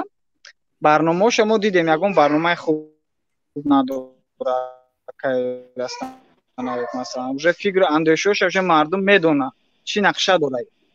ما دیدیم که برای مثلا نقشه‌ای که برای کرسی اومدن در وقت کرونا ویروس چه رئیس پارلمان شد چه از یکم دوم در تاجیکستان دوم باش شخصیت که مثلا بعد پرزیدنت شدن این میتونه که پرزیدنت شه چه استفاده برد همین در وقت کرونا ویروس. بسیار دیدیم که مثلا چی واقعیت چی برنامه‌ای داشت که بسیار بچه‌ای که زیدی پدرش بود و یا با نقشه کشیدن که از روسیه روندن مثلا گیریم بودیم با دولت و بسیار از گروه 24 و بسیار از دیگر مبارزا برای که از کرسی نرفتن مبارزا از گرفت از بین گرفته گیری. برای همین هر چیز همین هر یک انسانیت برای خودش عقل فکر اندیشه چه داره و میبینه که کی چه رفتار کرده است. در حالی که ما اگر بچه احمدشاه مسعود گیریم و خوب رفتار کرده است در جا 6 تا یگون جو فرار نکرده. آیت الله سلام. سلام علیکم و رحمت الله و برکاته. خوب باشی برادر عزیزم. میشه شیخ ای عزتالله عبدالله ای طالبان از کجا پیدا شده؟ آیتالله سوزی تنجی در اون اینجا صدقه باور که نخو تربزم خیلی که باور که همه اوگرزگه سوزی تنجی ای عادل بخته چو کنه ای پویون کرده ای همون تارایمو گوه پون نیستن گوه بلو وزیق نشه. انا مسئله چی را میگم ای سالوتو را اگجا گرفته آیتالله ای استخلالات باور که مردم گشنه بشرو در دیوارش کندگی ای سالوت اگجا گرفته چند شو گرفته ای سرو که اجازه داده یورا اجازه ورده چند سو مصرف ما پیشوای ملت داریم با پیشوای ملت هر یه عیده قید میکنیم آیتالله بسکن تدون اخلاد میگه که دا چی میگه چی ندارم و باقی زوغان ریدنی میرم یا که همین کروت و که بس میدین همین کروت و شما داو طرفی سرد توجیکو را کشته سن شما ایدی چی میکنین؟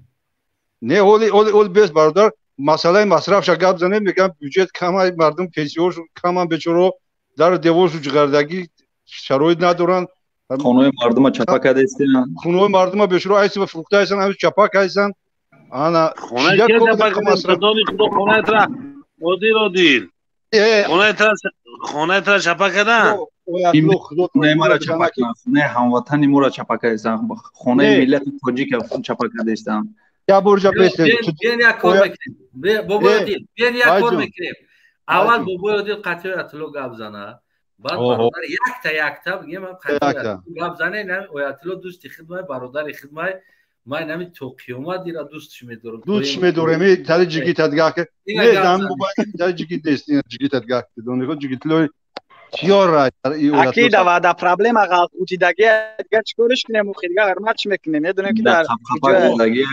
آیتالله نه من همین گفتم که همین عزتالله را قطعی فاروق هرچند نصیحت کنم راستی اول بابا عادل قطعی اول مصلحت کنیم یا مسئله را عادل شاکر دای عادل صادق زای Oyatlo. اکا خوب شناختم بشن که ما تو را کیم کم بشناسیمش کی چیزه Oyatlo. خواهش میکنم برادرای عزیز اجازه بدید Oyatlo دو موقع دان صحبت کنیم. Oyatlo.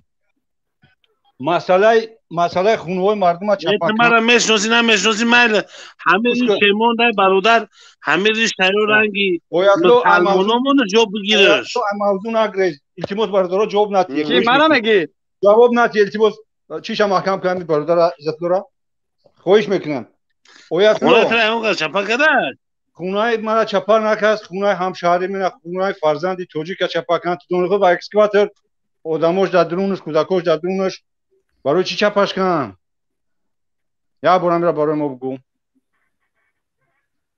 Oyatlo جون شیرین Oyatlo را اینترنت اینترنتش نیست استانایف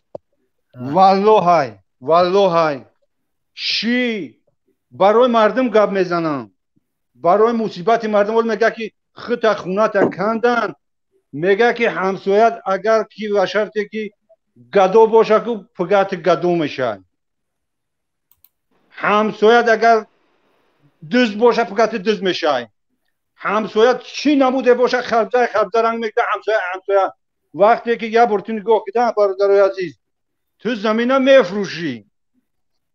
میفروشی مردک خونه میکنن میره مردک ایگوش میخوابه که خونه تو ناقانونی های تو دولتی تو برای چی اجازت دادی که او خونه فروخته شود او زمین فروخته شود ایجا تو اتویتستونی او مردک خریدار نه مرا میشنوی برادر اتنایف برای چی آوردمش نبرد موندم Oyatlo وقتی همون خونه غیر قانونی باشه برای چی که پولش نمیتیه یا که همون شخصیتی که فروختگی او را نمیوه پلاب گیره در دست این مردک دیه و خونه را چپا میکنه ایرا نمیدونی ایرا مسئله سلوتوره مردم بیچاره قرض کرده ایسن چی چند سوم بلیتی هواپیما چند سوم شده Oyatlo انا به سکمت را سوال تا جواب دی من نمیدونم تو کدوم خونه همگو چپا کردن خونه به خدا گو و اکسکواتر چپا کردن حال به مطرح بگو موقع بیوقی همین علف خدا ندارن که همون سگ بولداغ اوره نه ما بتره بولداغ خد نگو بیا دقیقه به سوال تا جواب دی بیا بیا همون نوارو را مونه مد بتره من نفهمیدم شرط همون نوارو را مونه مد Astana یک ویدیو پرتوموزی ایشوم شمیتی همی پروگرام ده یکم ترکه در بوره که رسمی سالیوتو و همی گپو در موفقه ده اگر چی شازی در واتساپ پرتومش برادر یک ببرار همی سگ بولدوقه چی اینه گفتی اکه کی که چند 20 کالا داشت که ایشومشتی یو میدونن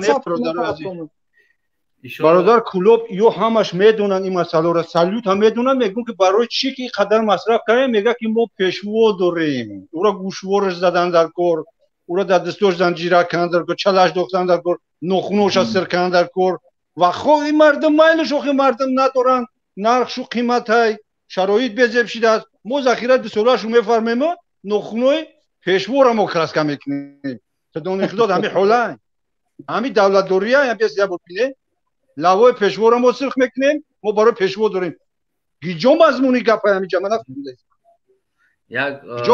اکا استانایف اکا ایلوج بشه اکا یک دقیقه بیستین بابای عادل برای که استودیا پر است و فکرم که Oyatlo در آمدن نتونسته است برادر مسلم آخر سخن تو نبگین شما یگان گفتنی داشته باشین من خارج کنم شما خونه میرم که استانایف من خارج میشم استانایف من خارج میشم شما خونه میرم کمی دیرتر اگه 15 20 minut پس میدرم داخل میشم سلامت باشی برادر برادر یک در واتساپ در علاقه میکنم یک مینویسانم در علاقه ببرو یک بعضی سخنا دارم وقته فاروق برادر مسنجر در درمان الله باشی من خارج میشم با ایشالله که علاقه میکنیم درمان الله باشی چی از میپرتم چیزا یک ایشو چیش که ببراره پیشکش که برادر تمام خدا نگهدار خب خدا برادر اکمل جان یک آخر سخن میکنم بعد میبرم بفرما برادر من یک چیز در ایران وقتی که در همین تاجیکستان وقتی همین نوتینجی بود همون چیزی که میگه همین طرفدارای همون امام علی سر از همون جنگ دریان میبرن همون وقتای جنگ میگیریم همون وقتا مردم ما به سین همون افغانستان گریختن همون مردم راه دادن همین مردم ما را خب جای خواب دادن امروز همین باشد 80 نفر یا 100 نفر همون طرفی سرحد آمدگی هم نه ای پره نمونن گذاشتن الو به من همون سوالی که جواب تیم سوال ایبالی تا خب بیا بفرما اویتلو خوالو یاسی بوار که شب روز خوبی با فکرم کیرمک بوره نه شب روز خوبی نیستم همین تجارت بسیار جز الحمدلله قفا و امروز که ایبالی سیمشکم بفروشی یا دونا کدو نه زواشکا اویتلو را خوراوی نمیمونن در هر برنامه میگن شمخلی دودش میزنن هم خیلی در جوش میخیزن سوال جواب تیمو رنگی گوری ندوی پیش ندوی به سوال جواب تیمو که توی گو فهمیدی اون حتی دم کدگی رنگی خوب مطرح گو گفتم یه تخیر رنگی خوب مطرح گو گفتم گوجی گفتی اویتلو نو خطی پول نو آره من گفتم رنگی گو ندو گوش که ایبالیت جان نپا گوش که خب وقتی که با قانون دولت وقتی که تو خانه میدوزی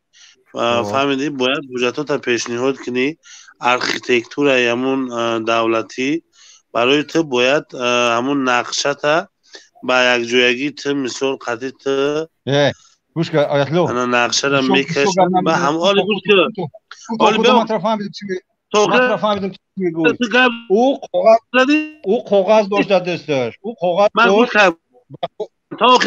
با خاطر که کم ساختمون شرکتی ساختمانی خونه بسازن نه حال بس گوش که یا نبرمدن خب یا نبرمدن یا خونه خودشون بدن اگر آیتلات دانخداد ملکیت مردم کشیده گرفته دستشو به سود به سود بازی به یگان چی در همون سود کاغذها رو تو گروه که گرفته داده برای دزده و غارتگران چی در کنم جد من نمیدونم درباره کی گپ زدی همین خیلی مشکلات در تاجیکستان هسته به مطلب بگم ایرو چیه ایرو که مردک نمیره و کاغذ ارکیتکتور و نقشه را نمیگیره میایه های برکلو میگه بیتون میرزه ای پیش خودش خونه میبردوره فهمیدی بعد دولت میاد باید کشوکش میکنه برای که غیر قانونی برو بس اگر در صورتی که نباشه دولت ایمان توفیق وجدان داره که خونه شهروند چه بگیره باید اکسکاتر چپک نه انا گوش کرده یک خونه سکت اگر یک سک داشته باشی هم خونه چپا میکنی آهیش که چپا نکرد آهیش که گوش کرده چپا نکرده فایلاتش میکنن میره و کاغذ قلم میکنن نگی همیجا نکو اگر که همیجا ده همیجا ایروی قانون وقت رفت نگو باید یه چپا کنن برای جنایت کده با یک از جنایت گوش یک کس را بگویا مثال با باید دولت دیدش بسوزه باید محکم نکنن اگر عقیب نوی باشی کو مثلا عقیب نوی تا خطی هم عقیب نویت گدزه فهمیدی؟ مثلا سوال دستم یا آدم مثال یا آدم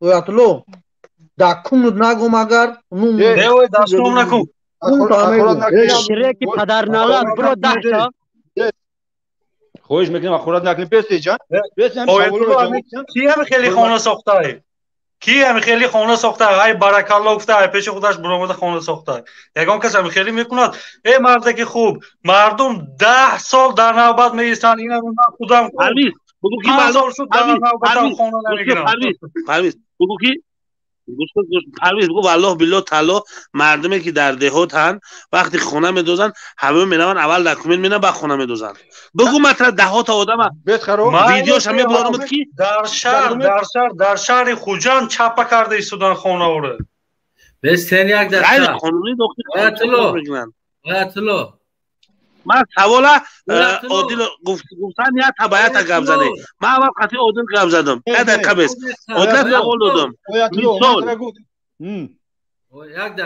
مثال یا آدم گوش کن یا آدم 6 فرزند داره گوش کن 6 فرزند داره با عنوان مثال بس گپ زدم میگیره عادل تجاوز یک دقیقه به با عنوان یک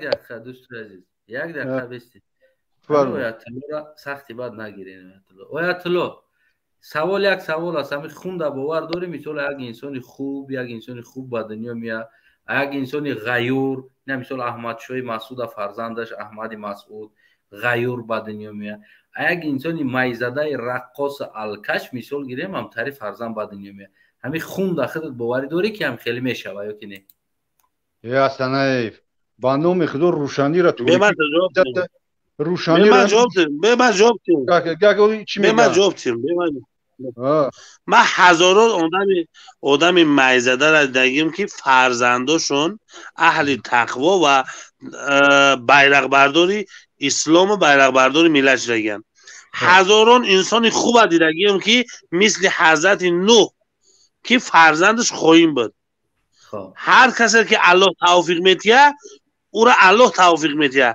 این خیلی نیست که ما پگه گارانتی میدیم که از تنایف فرزندش مثل از تنایف میبروه امام علی رحمان که الله توفیق میتیه امام علی را که الله توفیق میتیه امام علی که الله که محترم پیشوای ملت ایتاجیکو دفاع دارن ایتا تو ایکی دفاع کرده تو در رو تمه ترزیم ببرانی تو امروزه خیلی او بچه گریجوه اومدن قبول شما گریجوه افغان اومدن قبول شما که کو وای ورا چی با قبول نکرده امام علی ورا چی با قبول شما که همین رحمانوف آیتالله همین رحمانوف پدرش خیلی آدم بود ما مسافید ندید هیچ مشکل می محترم پیشوای ملت همسین سال پدری مرگ جو میدونم پدری اینو تو حضرت نوح گفته شده حضرت نوح پسرش گفته شده دور نمیریم این همین رحمانوف که پیشوای ملت گفته همین قرآن ثابت کرده حضرت نوح در قرآن ثابت کرده حضرت نوح در قرآن ثابت کرده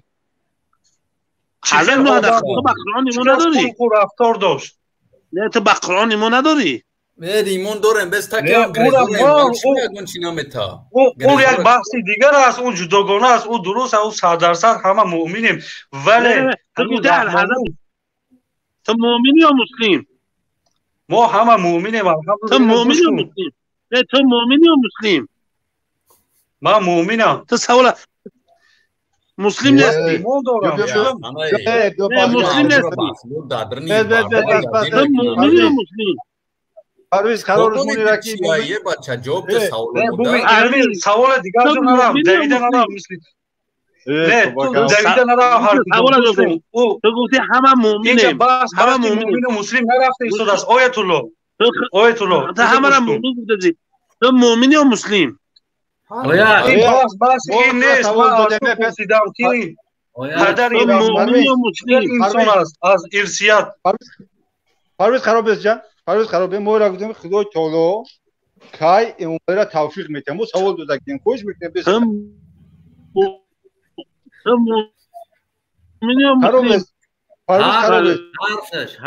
هم مومن هم مسلم هردش ما ترا سوال دادیم همین انسانی که الحمدلله میگه الحمدلله خدا را یکتا میشناسه اومد پیغمبر هم مومن است هم مسلم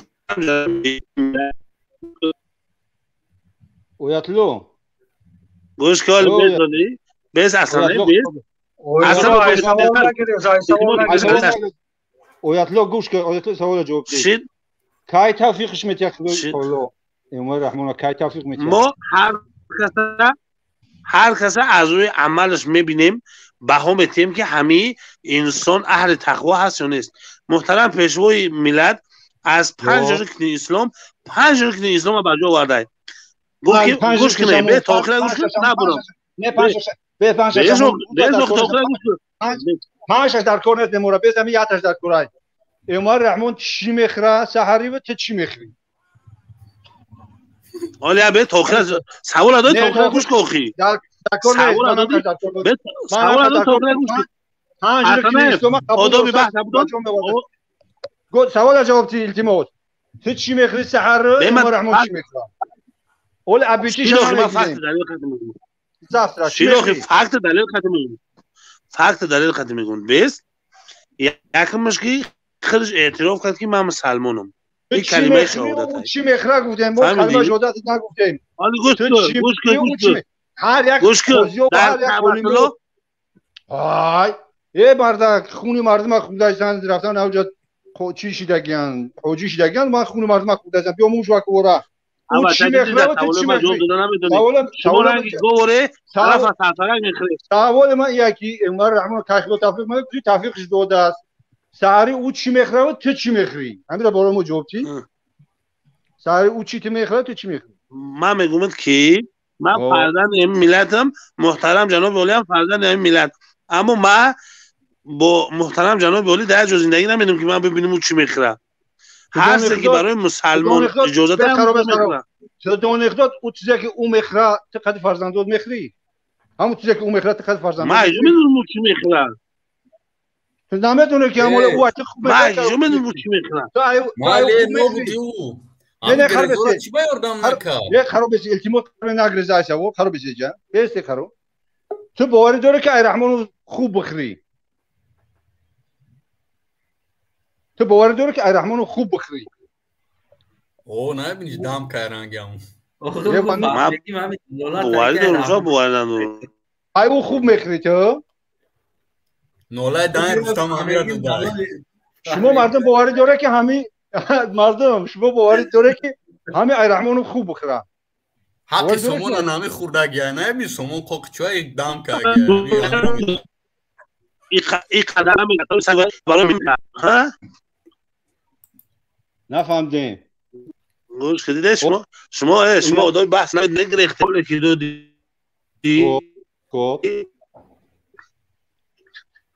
اوخی اینترنت ابی بدون خودم بیگ صبور بیویا بور خونه مردم رفتن اونجا پیش بیگ صبور برا بگو که باشه ما بگو لشیده ایستیم و توزا کردیم بگو که ما اینترنت ما بگو سوز کنه ای حالا بی بانو میخواه اویاتلو را کپاش دود کده گیا باور کنی که این همی گوشوش هم میخوینده بچه ها اگر هم بقم شکنن این پد دیونای که یکم چی زدگی مسته یکم بانگ زدگی اومده دیجه همی سانچه موزیکا نیسته نه اکا مجبور میکنن از خوب بود زنگ زدن اینا خیزوندن درو مجبور اما مجبور میکردگی شمکو در کار شیخ گوشوش همه خویم چون میکنه آخی مجبور میکنه مجبور کرد بکریز آخی یکم خطا کسال که آخی نمیتونه داکا نمیتونه رنگ همون شلوخوی که همون نمیتونه اکا هوزه همی گوان که آیتلو را امریکا میبرن کو چرخ دانه در کنی همون سامالو جو میکنه چاو میپرم بخدا جو باید چی شید والله قسم که آیتلو همه چی شید کو دیگر آدمگری هم رنگ حیوان شید باور کرد گیجا شید اون هم زنگش میزنن بخیه نگه جو دوید بدرو میگه دروزی افیر دا بدرو گاوزن افیر جزیر کن میگه این هستم اینجا ده افتابی نواله تو چی تو قمه دروی همی جوخی چرا کی مجبور میکنه اویتلو اگر ندروی فالونش میکنه ایرا گفتگیش یکی ندروی مطرح فالونت میکنه بخدا قسم کو گوشت همه خویانه سگره در همون توجیکستان همون دوشنبه تو گوشت همه خویانه او را همون نصاف مونده دام کردگیان هم دام کرده است روز به روز کم اکا که دیگه موندگی هم میریم گوشت همه خوییم اویتلو ایو تمام کن اکه اسدالله برادرها پناهتان به خدا ما در همون یوتیوب تماشا میکنیم در شما را خدا نگهبان خدا نگهبانتان با همتون خب خدا نگهبانت برادر عزیز شما را هم که تشکر که همه وقت با ما هستین خب امروزه موضوع خون بود موضوعی بگیم که از پدر سالم فرزند ناسالم به دنیا میآید و از پدر ناسالم فرزند سالم به دنیا میآید یعنی که فرزند احمدشاه مسعود امروز احمد مسعود پیرو پدر در یک مبارزه سنگر پدر را اشغال کرده بگیم که حمایت وطن دارد آیا ما باوری داریم که امام علی یک انسانی فرزند خوب به دنیا بیاید و امروز بگیم که وطن دوست باشه وطن پرور باشه یا که از همه حکومت دارم ما باوری داریم که هم خیلی انسان ها بیاید چی فکر دارین شما؟ سلام علیکم برادر استنایف بسیار موضوع خوب براه موندید و سلام به همه بینندگان عزیزان دوستان هموطنان در همین موضوعی که شما گذاشتید من همینجا گفتنی بودم که راستی واقعا هم باوری بخش است واقعا هم می شود که باور کرد که از فرزند خوب آدمی خوب به دنیا می آید از فرزند بد و اگر در یاد داشته باشید کلان سالای ما وقتی که می رفتیم می گفتیم که ما از فلان جا دختر دیدیم نغز دیدیم می خواهیم ازدواج کنیم می پرسیدن که دختر کی است یعنی به این نسل اینقدر توجه می کردند یعنی این البته یک چیزی مخصوص است که باید در این چیز حتما درست است یعنی 100% حق است و از طرف دیگر هم نگاه کنید اگر امام ابو حنیفه را مثلا پدرشان حضرت نعمان چقدر با تقوا بودند یا هزارها این خیلی مثال ها هستند ولی همچنین همین آیت الله را دیدم با در یادم زد همچنین از آدم بد هم باز فرزند نسل بد به دنیا می آید برای مثال این همین دور نمیریم همین خود رحمانوف چگونه که پیشتر شما پدرش از ذکر کردید که چگونه انسانی تجاوزکار و بده بوده است و این رحمانوف تجاوزکار امروز به دنیا آمده و دنیا را دارد به اصطلاح زرزید میکند و همچنین از خود همین رحمانوف هم این رستم نرکمن هم که برآمدگی است و همین رستم خودش یک نشانه است که نه تنها این رستم بلکه 7 پشته اینها دیگر همین خیلی حرام میبیاید دیگر این رستم خودش نشانه است که ببینید که مکتب رستم مکتب پایتختداری رستم تو مثل طالبان آمدی یک کودکی از دهانت بوی شیر آمدگی آمدی گیرال شدی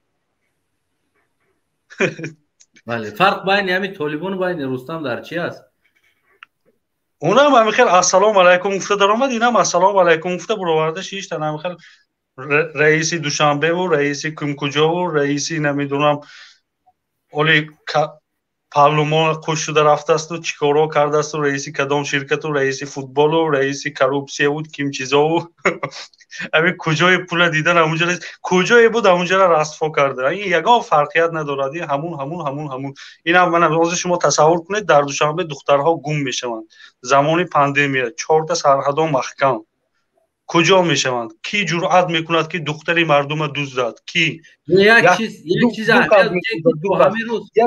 یکی طالب این کار میکند حقوق زنان را نقض میکند این دیده ایستادیم در شبکه دیگری همین رستم دیگر یک چیز ببینید که توی امروز همون طالب اومده است در افغانستان ولی دختر گم شدگی نیست نه دختر گم شدگی نیست ولی حقوق آزادیش اینجا چی کرده ایستادن مقصد از برآمده از تظاهرات کردن و چیزا منع کرده ایستادن اما ببینید که همین اگر گویم که اینا رستم نکرد پس کی میکند کی جرأت میکند که همین دختر مردم دزدد یک بیچاره راننده را آوردن گفتن همین دزد است همین رفته است کشته است تجاوز کرده است و در درون غار پرتافته است این شیطان هر کسه به همون چیز وسوسه میکند که اون آدم توانش دارد مثلا شیطان ما و شما را وسوسه نمیکند که ما رویم یک دختر بکشیم و بعد تجاوز کنیم و پرتاییم و فلان ما را وسوسه میکند که همین نماز دیرتر خوانیم همین وقتی بامداد شد خواب کنیم تمام شیطان همه ما را وسوسه میکند اما اون نفری که قدرت این کار دارد همون نفری که در سر قدرت است به مانند رستم رحمانوف یعنی شیطان پلاژن اینجا دیگه وسوسه میکنه که پلاژن دید باشه وسوسه میکنه نباشه میگه همین البته دقیقاً همون فای شیطان هم گذاشتگی به دست پلاژنی رو نگاه نمیکنه اونم دیگه هست اینا خیلی حرام اومده میگیرد اینا مثلا سامانش ببینه چیکار کرده است او اسب از کی میراث گرفته او اسبی که زینش مثلا از خانه های ما و شما قیمت است او از کجا گرفته او را این خیلی نیست که همه خیلی آسمان بیاید در سر سامان بزند اینا همه حرامند دیگه اکای پرویز سامان نه اسماعیل برادر نبیره یک دقیقه برادر اسدالله را پرسیم همین مثال یک انسان تجربه دار گفتی همون گپو برادر اسدالله شما باوری داره که مثال از یک انسان حرام یک انسان درست به دنیا بیاید یعنی خون دا باوری داره از یک لقمه حرام از یک انسان حرام یک لقمه حرام از یک فرزند سالم به دنیا بیاید اولا و السلام علیکم و رحمت الله و برکاته با همه دوستان و تماشابینانی که از ما رو در این وقت پیگیری میکنن بله درست قید کردی از میگن از زن غر بیروید زان که استادش غر است اگر لقمه حرام شد فرزند حرام میشه بود بسیار بد حرام میشه اگر مثلا خود اون شخص حرام باشد باز این حرامتر می شود و خاطری که از حرام هیچ وقت حلال هیچ خیلی که آیت الله گفت از حرام حلال پیدا نمی شود هیچ وقت ما تجربه کردیم در همین زندگی ما دیدیم که از حلال حرام می شود نه که از حرام حلال پیدا نمی شود هیچ وقت برای همون این فرزند رحمتی احمدشاه مسعود یعنی قهرمان ملی بگیم که مثال امروز فرزندش بعد از 20 سال 22 سال بعد از گذشتن پدر فرزندش یک جوان خرد بود به وایه رسید انامو سنگر رفت گرفت یعنی این نشونه چی است خون است لقمه حلال است این نشونه چی بود که یعنی که فرزند پیرو پدر شد بله درست قید کردی به خاطری که او تجربه دارد خیلی که پدر او مثال خدمت کرد برای خلقش برای مثال نجاتش البته که این همه چیز تجربه او در ذهن او شیشت از مثلا ما ساختمانچیم یا استایم یا قصابم فرزند من قطعی میره همون چیز همون کسب یاد میگیره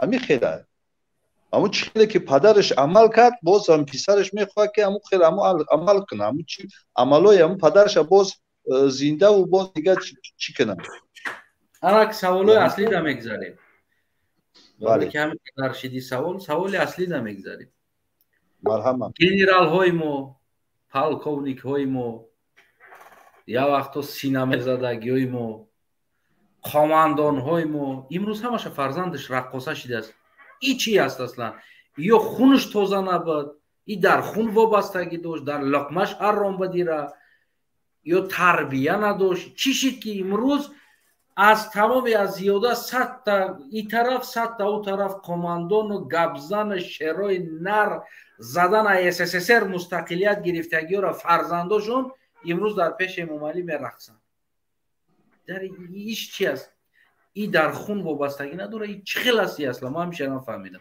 همه گنرالای ما اگر نگاه کنیم امروز بچه‌هاش همه انسانای با غیرت با غیور مثلا ای زید سعید اگر یک تجاری بگیم که عادی بگیریم که به یک دستش نبود مثال با هم قدر مثال غیرت تجارت در تاجیکستان ضد حکومت بگیم ضد حکومت نه یعنی ضد در داخل ساختار یک قوت تشکیل کردن کار کردن امروز فرزندش گنرالای ما مثال گیریم بختیار لنگری فرزندش مثال خب دیگر قماندانای ما را غفار سیدای دیگر فرزندای یا کجا شدن چی به یا پس تپم پدر нарафтан аминора фарзандош. گفتاد داستان میگه که با تقاضای زمان و گردش چرخ فلک خیرس رو گفتم تقوی و خوک رو گفتم عم اکبر در جان یا تقاضای زمان نگاه کردن یعنی فرزند احمد شاه مسعود خدا رحمتی این احمد مسعود این تقاضا ندادی یا نگاه نکردن من اگه جلوی ما با این اکام میگه ای حرام حلال کردن نمیشه که ای حلال کردن میشه برادر جان خوردن حرام خوردن دوچو زدن امروز سوگن بانومش که خوردی چیکار میکنی وقتی که انتخابت که کرد اصلا چیکار میکنی انتخابش کرده میگه که لامپاستو رو بینه ای خوک آورده شما رو صاحب وظیفه کردیم ما لامپاستو را کار نداریم ما مثال گیریم یک انسان‌های علمای دین و دنیا و بگیم که ما داشتیم خب علما اگر از طرف دین بگیریم ما داشتیم انسان‌هایی که SSSR با کراسنی آرمیاش تمام دنیا را لرزان در آورد او را از دینشون بیرون کردن نتونست یعنی که ایستادن گرختن کوه برآمدن جایهای رفتن با جنگیدن ضد SSSR مثال گیریم یک تاش اگر بگیریم مثال اونو بوبوی لقایمون مثال دکنسا دا پاتر کلاش داد مثال گیریم برنگشت که ابراهیم بیگ مثال ابراهیم بیگ نگشت برای امو وطنش ایستاد ما هم خیلی بابا اوتو داشتیم که ما نسلی همویم که ما یگون نسلی یگون کیتایس نیستیم ما یگون نسلی یگون منگوتیس نیستیم ما بابا پدرمون مثال اوتوی ما بابای ما تو این روزا مومن مسلمان دیندار دینشون قپیدن غیور بدن جسارت داشتن ما نسلی همو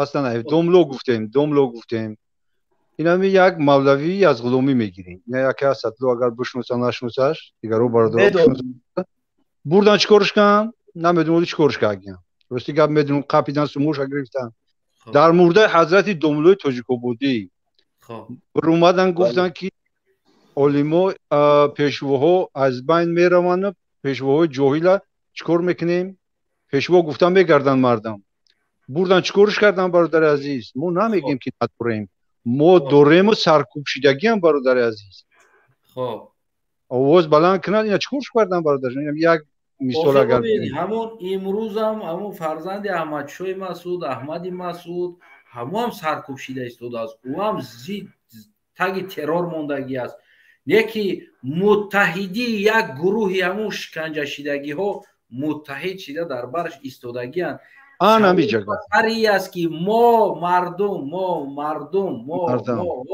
مردم چه فرزند گنرال چه دیگر کس چه پالکونیک اینا از کدام خون و از کدام لقمه بدن که اینا چرا امروز پستپا همون مثل پدراشون میدان نبرومدن رفتن در تای دستی رحمانوف 3000 سومون در خدمت کرده گفتی هم گفت پیشوا در پرازدیکاش رقص کرده گشتستن بله قرصک زدایستن با تقاضای زمان برداشت یه جمع خگاه هست اینجا لقمه حرام خوردن هم وقت شده یا اینکه تصادف بود و گنرال شده موندن واقعا هم در خونی و در وجودی و خیلی غیرت شجاعت نبود سلوچین اومده موندن ایرا میگه که سلوچین است چی بدی مثال ما یک تا گنرال نداریم یک تا حتی که گنرال های همون زمان هم بگیم اگر یا تا نیمتش پالکونیک و پاد پالکونیکوش اونا یا تاش شولتر قل کماندیر میگنش چی میگن شو کماندیرش میگن امروز در پیش یک گروهی نو تشکیل کرده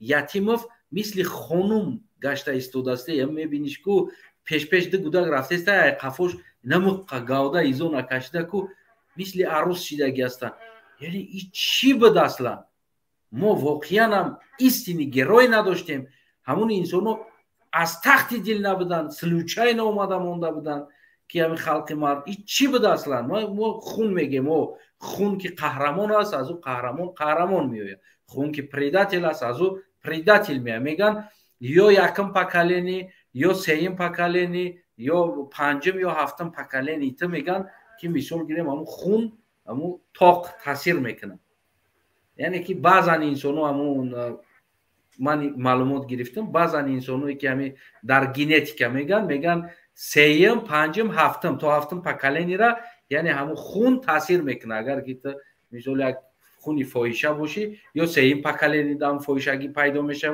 یا پنجم پکلینی ده یا هفتم پکلینی ده همون خون پیدا میشه یا که قهرمانی باشه همچنون هم خیلی به دست میاد یک پکلینی یا پکلینی ده یک دو آدمش ده تاثیر میکنه ما فکر میکنم یا تو درجه را زور نبودن که فرزندشون زور شوند مثال احمدشاه مسعود یک قهرمانه یعنی که رنگ یو ما فکر مثال بعضی میگن که 100 ساله در یک کس میاد او تماما فرق داشت مثال غفور سیدایی او آدمی نبود که فریبش کنن مثال همون زورمون همون سعید عبدالله نوری بود مثال همون را داشتیم ولی فریب کرد مثال چه بگم یک سوداگی کرد همون دیگه ما خیلی آدمی نداریم که فرزندش بخیزد مثلا رنگی بچه ایشه و یا خود چون چی داشتن نقصان داشتن همی آدم ها این همی غفور سیدایی قربانی چاله این با کیای پرانوخی همی آدم هایی که سبابای سنگک هم یا چون نقص داشتن یا چون چی نبودن آدمی 100% سوز نبودن یا تصادفی هم نبودن مثال چه بگم 70% خوب بودن 30% نقصان داشتن او احمدشاه مسعود ما فکر میکنم که همین 95-99% آدمی 100% سالم بود که فرزندش خیلی سالم برآمد بعد مثال زنش هم آدمی سالم ای مثال زنش هم ای یک که دخترای همون مجاهدین خیلی مثال سالداتوی خودش همون یک دختری همون قطعی خانه داشته هر دید همون عده اویلا سالم بودن که خیلی آدمی سالم با وجود آمد اوزی ما این آدمایی که گفته سمشون یورا ما اگر روی بارشون مثال تحقیقات بریم بکنیم یو داموش سالم نبودن چون 100% برام خیلی خیلی شدن مرالی برادر عزیز گه کنید یک گپی دیگه یک کس میگه در پول جنگ او گیروی نمیشوه فهمیدی؟ او بویجا ای شما است که یور اگر مردم دستگیری میکرد شاید خیلی میشدن مثلا از او احمد مسعود امو موندگی آتش مثال کم کم خیلی دستگیریش کردن سلامت باشی قهرمان چخیل پیدا میشوه همین قهرمان چخیل پیدا میشوه یا برو میرا فکر کنی در صورتی که مردم طرفدارش باشن مردم طرفداریش کنن اون مردک و مرود مقصد میرسن مردم باید راه میبرن قهرمان میشوه در صورتی که مردم خاموش باشن ملاش بردن کماندیرش بردن گنرالش بردن خب بیچاره یک مردی عادیش گرفتن بردن سرکوبش کردن اگه قهرمان پیدا میشوه اینجا یگانه متحدیه برادر من فکر بکنم برادر تعلیمگر نمونده در داخل تاجیکستان یعنی که ما همه متحد بودیم که متحدیم ما همه متحدی داشتیم که مثلا همه در داخل بود برادر باز همه پراکنده نیست یک تشمام که دو فرزند تربیه نمیگیره ای کجا پگه خیلی متحدی را بدونه برادر این هم ایزا تمام بیچاره همه تک اینا چیکارش کردن اینا یگان موجیر نخیل اگر هم مردک متحد بودن در گردش متحد میبودن میخیستن نمیتونه که یک متکای زنبور میگیرن همونطور میرفتن بگرفتن جو که در تاجیکستان بگرفتیمش همون مردک قهرمان میشید هیچ چیگه نمیشید برادر بودن سرکوبش کردن یگانه متحدیه دیگه یگان رای نیست برادر اصلا قهرمان به متحد بودن مردم کو پیدا نمیشه و پیدا شدنش کو غیر امکانه برای متحد شدن هم یک غیرت در کار است که باید متحد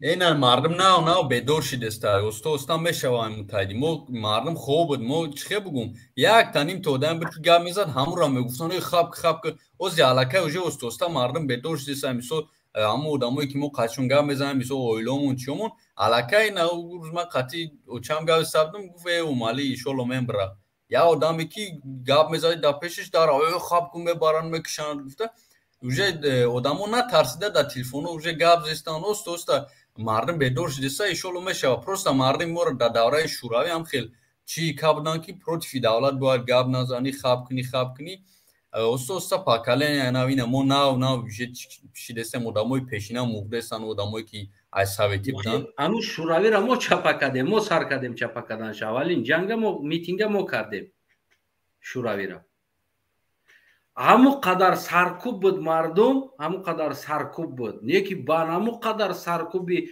شوروی باز هم مردم متحد شدن خیستن یعنی راهش یافتن متحد شده او امروز که ما دیگه зависими از شوروی نیستیم وطن خودمون است یک رحمانوف است اولادش قطعی چی زدگی است کدام بلا ما را زدگی است که ما مردم برآمده آشکار متحد شده قبول نداریم تمام بخوبی بره نباشه ترسان چک شده که میترسن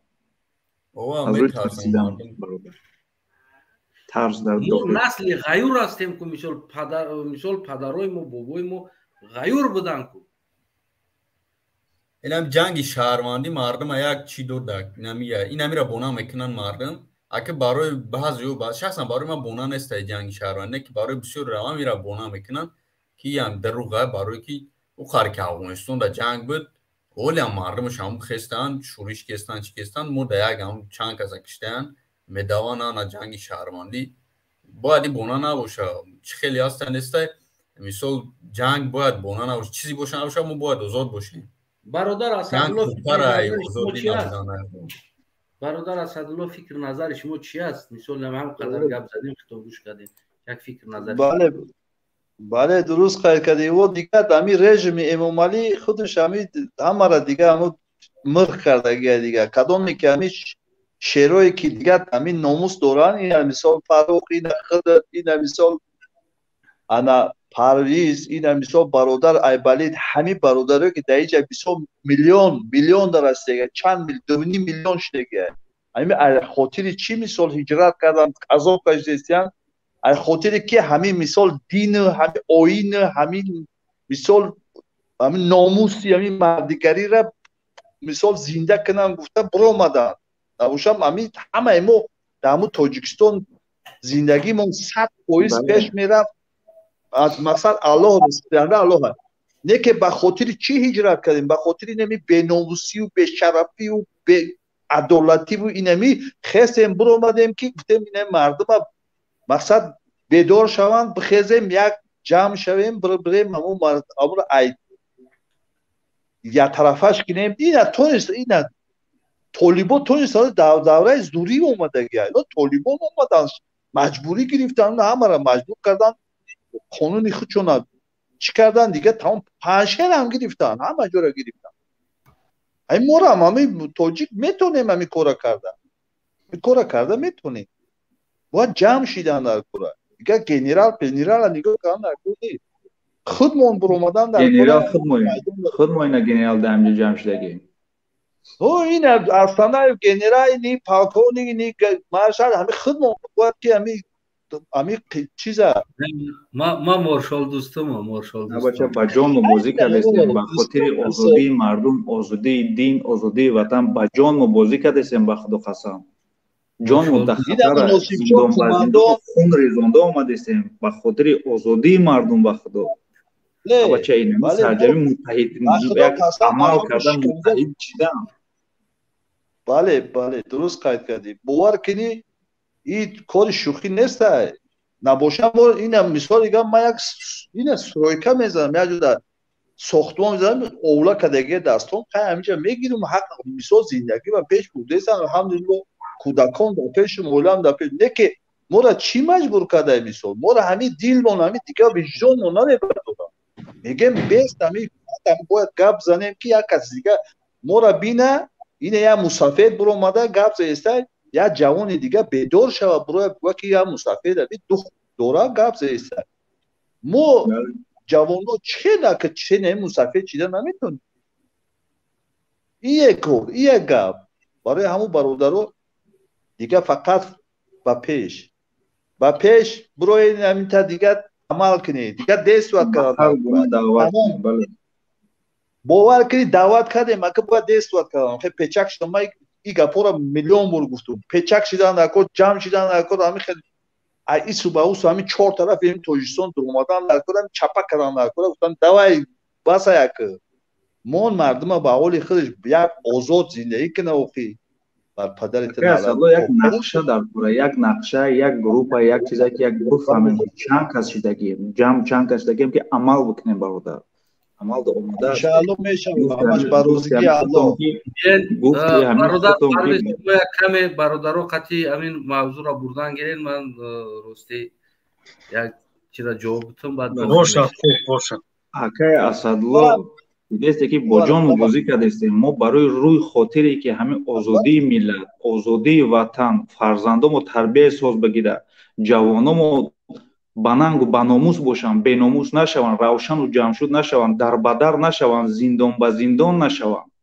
ҳамира чӣ хел кунем як гурӯҳ як группае ки бифаҳмем шуна як сарҷамъ бишавем пароканда ҳар як кас адёла болои худаш накаша ҳар як кас хонаводаи худам нагӯя ҳар як кас нагӯя ки ишками худам мо ҳам бача дида боша дар Москва зиндагӣ хуб доштем бародар мошини пеши пеша мекардем агартем орому тинҷ будем мегуфтем ки бало ба пасаш азоб додаистай киштаистай хонара чапа кардистай хонаи мардума хонаи худам ободай ку неку нангу номуси мо қабул накард виҷдон мо қабул накард дард кард ба худо қасам бояд иҷада ку як ами калоно ами мисол ами гурӯҳое ки ами мисол ами ина мисол гурӯҳи бисчоро ки кадом набоша ягон кас бояд пайдо шава иҷа бирава анаму Путина бояд тормоз куна ва ки дава кордор наша ба миллат миллат тоҷик пароканда шуда нест чизестай биги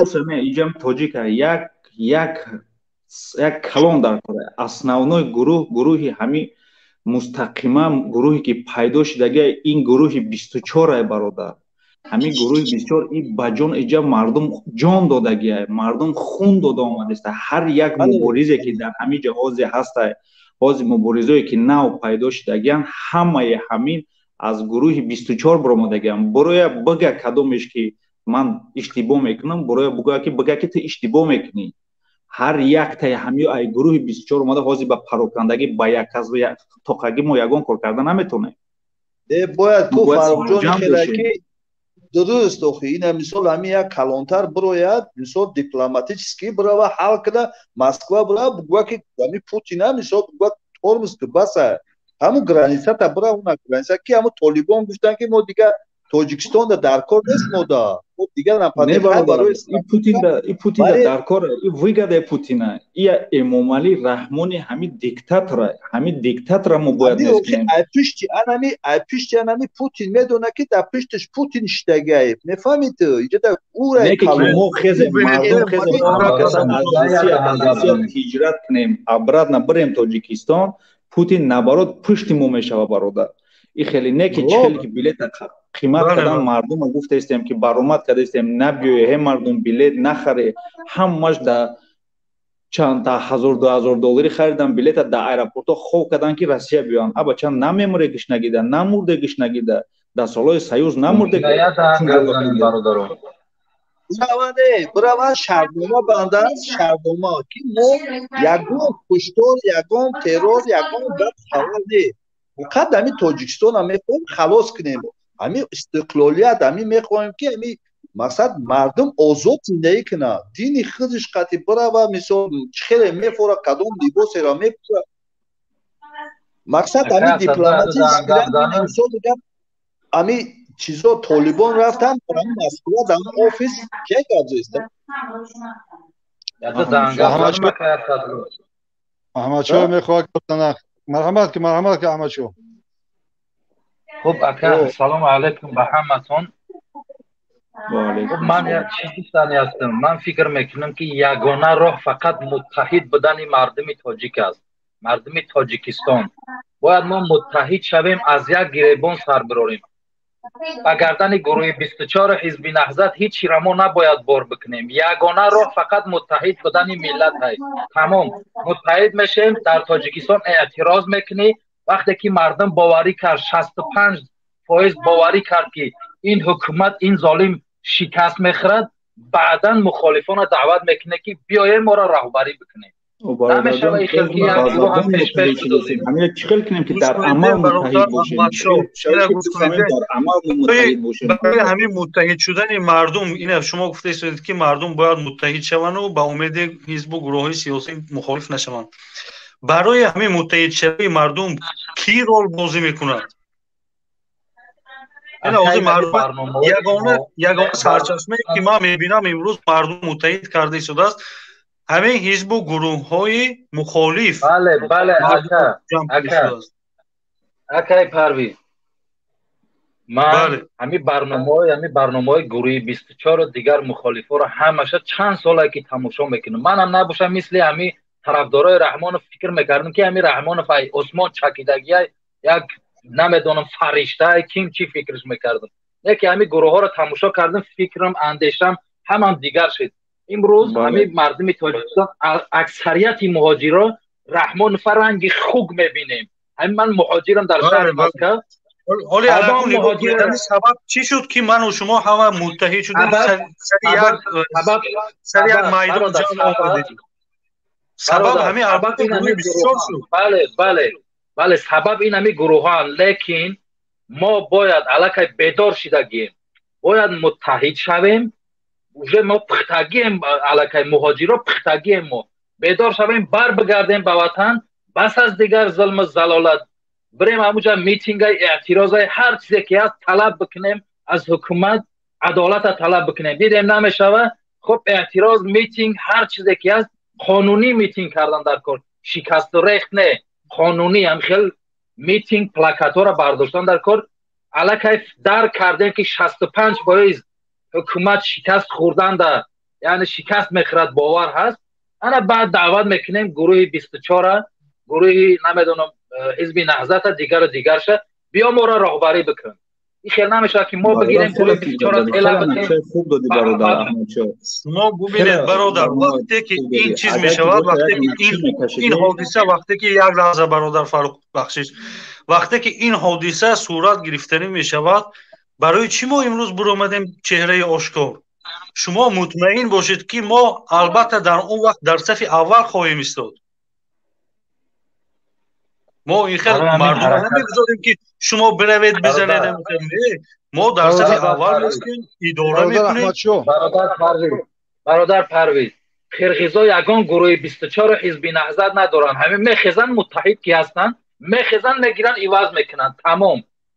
اونا مردم تاجیکستان سیاست دولتداری خودشون است، اما من تا جایی میدونم اونا حزبای مخالف دارند.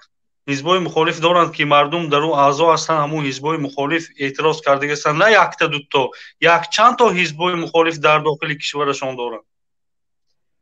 اما برای که ما یکم برای همین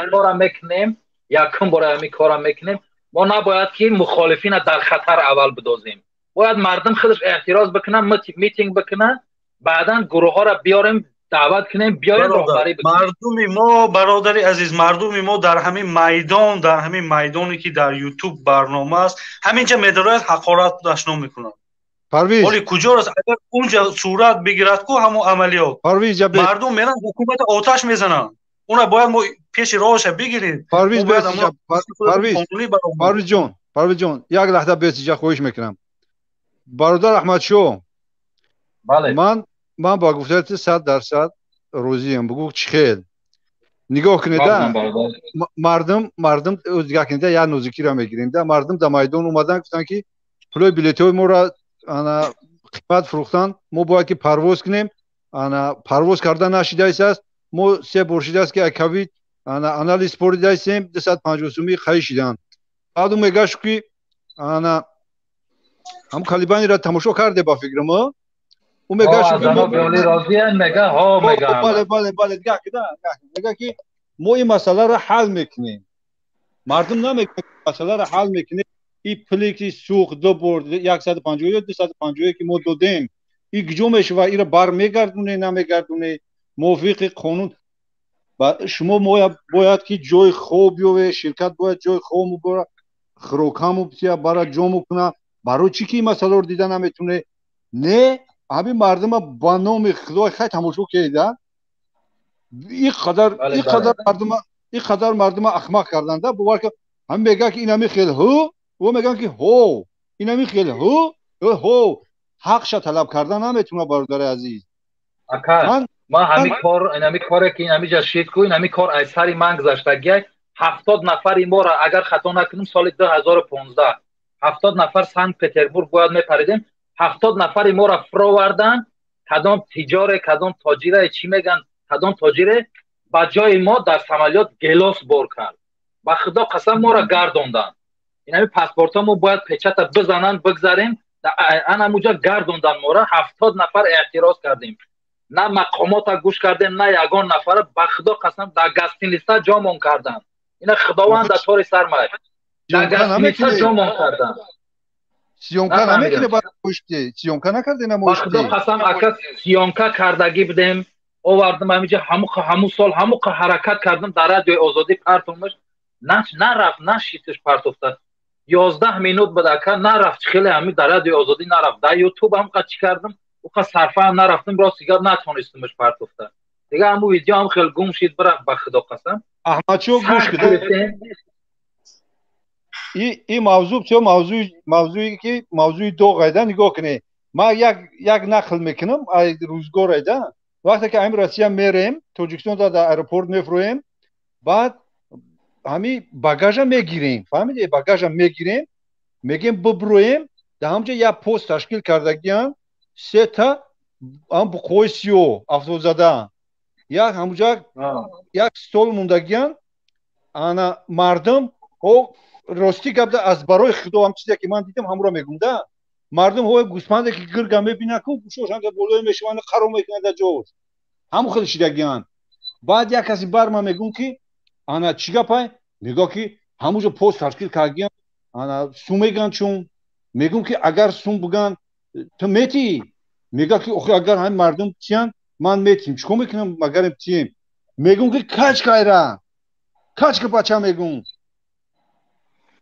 اینا ولی راهوی میشوانه میتا راهوی میشوانه خیلی مردم ندرمدایسنده که سومو میگیرن راهوی شد من امید داشتم که همین مردمی که سوموشو میگیرن که در بیرون ببریم انا عریضه بنویسیم دعوا کنیم این خیلی پیش بدن برادرو خلاصه این گفت که میتیم اگر مردم چیان دیگر ایو امیدم کن درمادم گفت که شیره ایجامون باول ایجامون های باول دک جدامونم بالا ایجادمون پاسپورت میتیم خب برادر سلمان عبدالحو انا میتونم که چیتا محکم کنی خب ایجامون میمونم پاسپورت میتیم امی سوش هم میخپم میگم که گوش کن میگه که چی تا درس کی گپ زایسن میگم که تمارا بگو که ما جدا جالب کنم میگه که برای چی جالب میکنی میگه که ایجا رفتن مورا کیسون و خولی کرده انا در روسیه رفته خور شدیم و شما میدونم میرم همین شماش علم به شما 3 کس نگاه میکنن میگه که انا کی ترای خیل کرد میگم هم خیلی تست چت میکنی مردم همین جدا هم خیلی سپرواجدای شما را خیل کردن و میگه که خیلی اوچای همورا میگه اول نمیکی و بعد نمیکی و پاسپورت هم میتونم میگه روی سفید ببرم ما برای چی گپا گفتم این مردم ما امروز در گرانیتو دو دایستودن در اوجا دو دایستن در ایجا دو دایستن کم نیست که دو دایستودن ایو پول گرفتن میدونن که همین غیر قانونی میگیرن همین پروستو تگ میگیرن تو وقتی که نمی مردم هم خیلی کم برادر احمدچو گفت اعتراض یاد نگیرن کو این خلاف نمیشوه ما همین خیلی فکر دارم برادر عزیز مرحمت کنه با صحبت دوام متحد شدن برادر اجازه بده برادر احمدشاه متحد شدن ما خود ما را مبارز ما تیار هستیم ما آماده هستیم که در همین راه مبارزه خود رو بریم برای آزادی ملت آزادی وطن برادر شما اینا مقصد میدونم با چی مشکلی داره نداره شما آشکار نمی برای برادر فکر ایده خود رو میته بهترین خوب برادر نیکن که چی آماده هسته که شما چقدر دستگیری کنید چقدر ما متحد بشیم برادر این همه گروه ها چون مردم هم متحد کردگیان علاقه فقط مردم من نمیدونم برای چی خواهمشن من از بیرون بودم من مثل خودت مهاجر بودم برادر من از مبین مهاجرا من مبارز شدم برادر من داخل همه گروه ها شدم من داخل بگیم همه برنامه ها شدم من بسیار چیزا را فهمیدم برادر اکثریتش 80% با دهن است برادر ما با تو هستیم ما با شما هستیم 80% این با دهن است برادر اکثریت برنامه های همه تماشابینا اکثریتش تماشابین است برادر خب ببینید برادر ببین خیلی میگن گروه دیگر جو دور و دیگر راست گپ میزنن اما عزت امان در داخل مسکو که در تمام مشکلی سختی مردم در بر مردم بود وقتی پاندمی آمد پدر فرزند چنون دادن نتونست فرزندی خودش اما عزت همون طالبی دزدید گدایی کرد هر کار کرد نکرد آورده مردم نان داد وقتی عزت همون گرفتن بردن خب برادر کجا شد همون اکای عزت گفته روزی در روز در پس درش یا که تلفنش ده شب روز تلفن میکردن اکا ما مشکلی داریم اکا چرا یک عزت همون میتونیست که تمام مردم در مشکلی هاش در برش باشه اما تمام مردم سر عزت مشکلی اومد در برش ایستاده نتونیست این همی به جسارتی این همی کم ترک مورا کشته است این همی جسارت و شجاعت نداره مردم جسارت پیدا کردیم ما شجاعت پیدا کردیم اومده استیم ای بوم میدونیم که 3-4 برادرها هستن برادر اما که من شخصا خودم من همه قدرت ندارم که من دستگیری کنم برادر برای چی نمیدونه راهبرای گروه ها را تعیین نمیکنه مجبور نمیکنه که یک کارتای مبارزه هوی کنن ما مبارزه را دستگیری کنیم برادر این روزهاست این خیلی پست و بلندی داره برادر جان زندان شوی داره برادر جان سلامتی بایتی داره برادر جان خونریزی داره برادر جان برادر ما در همون کارتا و کدامش که همین کارتا بکشویم ما آماده هم که در همون کارتا هر پل پرتون والله قسم در کارتا والله قسم در کارتا عزت اما مینت نشوه من هر ماه پل میپرتفتم قبول کنه برادر احمد شو در سری واست که با پول یعنی که با 10 و 20 و 100 که شما میپرتوین با او انقلاب نمیشوه ما انقلاب میخواهیم با او 100 و 20 و 100 که شما میپرتوین بله اون چیزی است که مبارز ها را مثال از یک جا به یک جا یک جلسه رفتن یک سازمان رفتن شرکت کردن راه پولی گسی سپولی ایش دا کمک میکنه تشکر میکنه اما فقط میدان برآمدن متحدی مردم میتونه که انقلاب کنه و نمی مشکلی را سر مردم بگیره پرتویه یعنی تو اگر متحد نشین مردم مثل همین عزت همون مثل کرامت شریف اگر کیدت کنین همه را آینده شما مردم دیگر ما را هم کیدت میکنین دیگر را هم کیدت میکنین دیگراش هم با بیوین پشت خلق گفته اگر سر میدان بیویه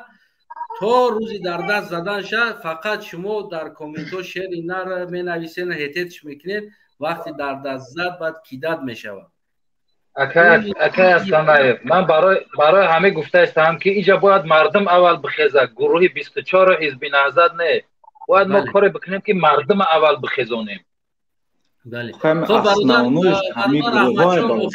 با مردم داره شما بفرمایید مقصد من که تو مردم خیلی پخته بهم خیلی نرسه با این گروه 24 پیشکا کردن پیشکی بدروریم خیلی نمیشه بعد رنگ عزت همون کیدت میکنن یعنی میروح میپرتون بگیرن همه تا زندانی میکنن برادر آخر سخنتون بگین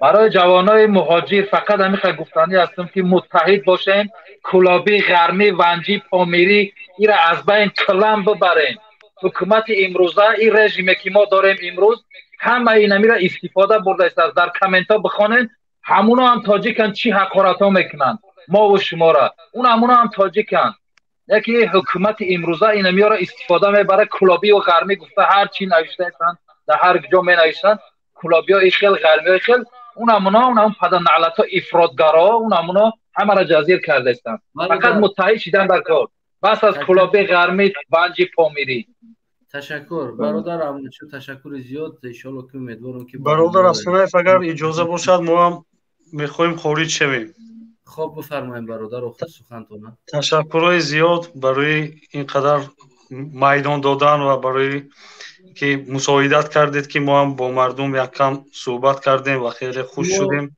انمی گپ توندوز یا نمیجا استوب میکنه شما ایست دیگه در تمام برنامه ها یعنی که اینم خیلی دراز میشوه همراه مردم. منم یک آدم زنده هستم، بیشتر میمونم آب میخورم.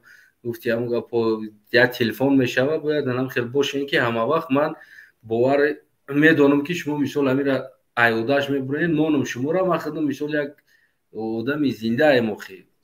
تشکر زیاد.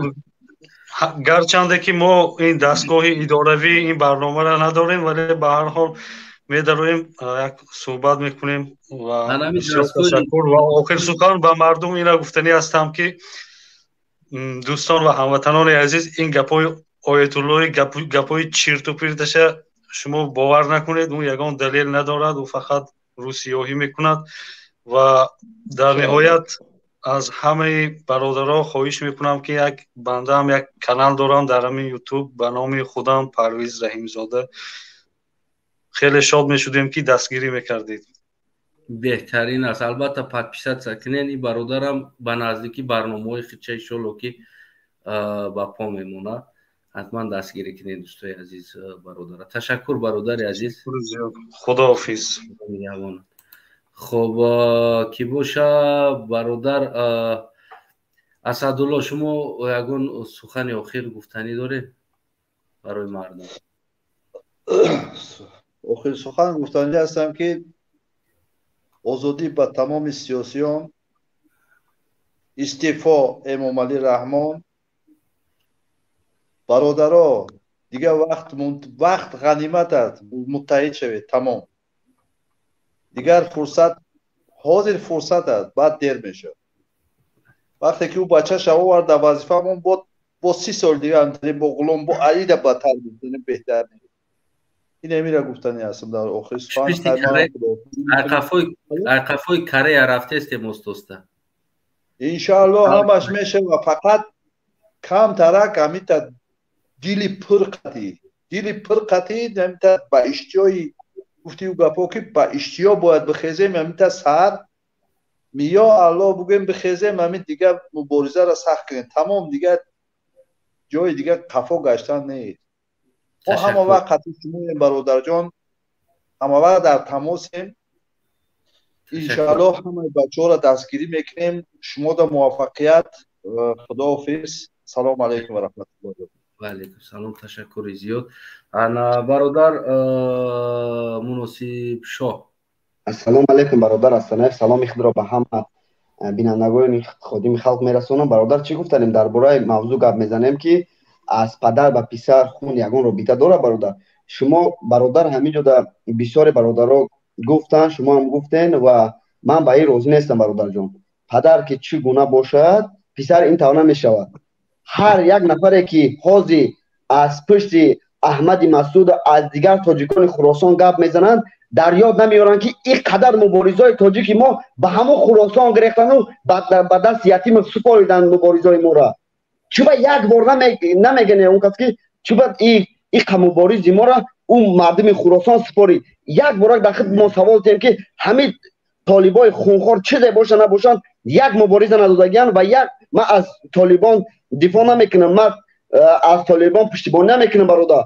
اما حقیقت دیگه میگم که امروز رژیم دیکتاتوری رحمانov مردم با چه درجه آورده که طالبا خونخوارن، طالبا آدم کشن، طالبا تاجیکیشن. برادر این طور نیست. چی هزارش باشه، چی طالبش باشه، چی پشتوش باشه، چی تاجیکش باشه، چی ازبکش باشه، همش برای ما برادر است. یگان ما در یگان ملت ما رو نکشته است و یگان ملت پرستی هم ندارن. و چنده که این طالبان ملت پرست باشه باید ما طاقت کنیم بفهمیم که یا چی مقصد دارن. و اینجا چی گفتن این برادر که یک بارک ما باید در مورد خود گپ زنیم. برای چه 80 عائله که از افغانستان کودکان و زنکایی که میخواستن به تاجیکستان گذشت کردن رحمانov نماند، یک از این اعتراض نمیکنه. در امریکا چی مردمی که گریخته شدگیان، گریزه شدگیان از خراسان دفاع میکنن، یک بار نمیگن که رحمانov دیکتاتور این مردم خراسان قبول نکرد. برای چی یک کس نمیگه گپا؟ ای مردم بیدار شویم. به خدا قسم این رحمانov هشاره و شما را با حاضی هم فریب کرده است که شما را جنگ دختنه قطعی مردم افغانستان چی مردم پاکستان باشه چی مردم چی باشه خودشان پشت پرده ای گفت شنید میکنن، مبلغ جدا میکنن و همین اویله مبلغ ها را میگیرن و چی مصیبت به این مردم خراسان از طرف رژیم رحمانوف است. یگان خیال نکنه که این مردم گاو است یا یگان خیال نکنه که این مردم تک پروسه میشنه و نگاه میکنه. هر یک کمبودی در مردم خراسان میشه ای از طرف رحمانوف دیکتاتور میشه. شما باید اعتراض ما باید بازی بکنیم که چرا مردم خراسان ما قبول نمیکنیم. برای چیز 80 نفر از 80 عائله که آمد در همون دریای آمو بود رحمانوف قبول نکردی را. خود ما با از طالب میگیم که طالب کشته است، طالب ایخه اوخه. ما یکم باید از دولت خود باید بگیم، از رئیس جمهور خود باید بگیم. با خدا قسم مردم در فریب این رحمانوف نزنه. همین مبارزایی که با پنشر به همه جا گرفتن بعد احمد چای مسعود همه مردم ما را یا فروختن با صفقه میکردن $5000. اگر از تنه بغلط در پنشر ممکن $100,000 در یتیم بفروشن شه. $100,000 صفقه یتیم با صفقه میموندن. این امو 4-5 پدرلعنت بود که در او هم پنشر این مردم تاجیک ما را فروختگیه. برادر من هم یقت فهمیدم با خدا قسم. دیلم از همه آدمایی که حاضر گپ میزنن به نام ما خراسانی ما این قفا میدم این مبارزای ما را بردن با خدا قسم برادر دیلم خنک شید. از همه مارشلا و از همه آدمای گفتی همه بچه‌ها کتا جان با خدا دیلم خنک شید برادر.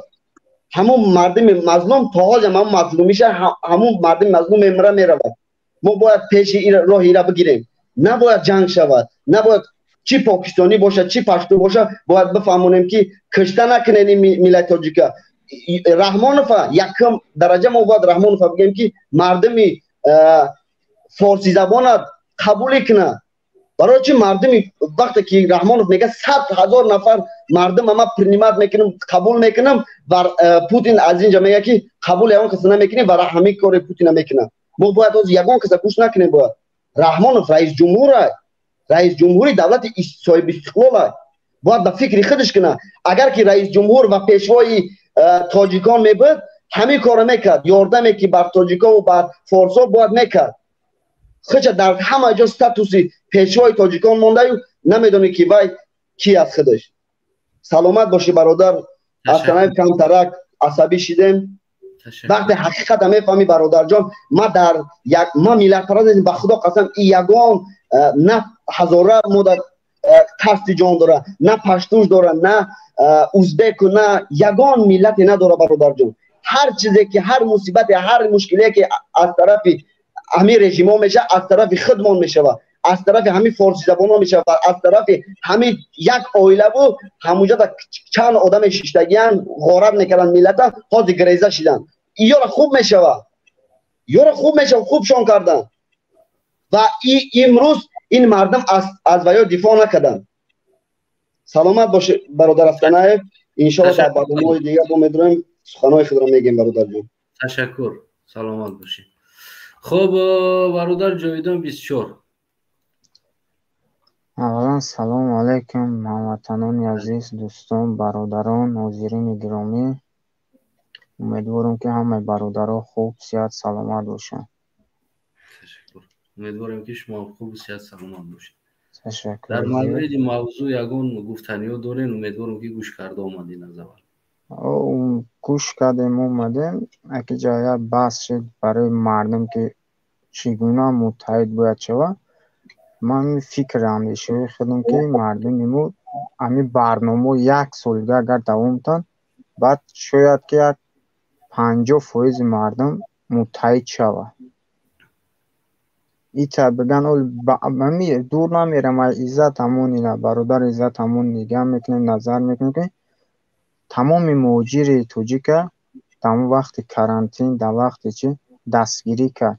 حوز یگم شخصیتی هسته که دربر عائله عزت همون یا فرزنده عزت همون دستگیری کنه.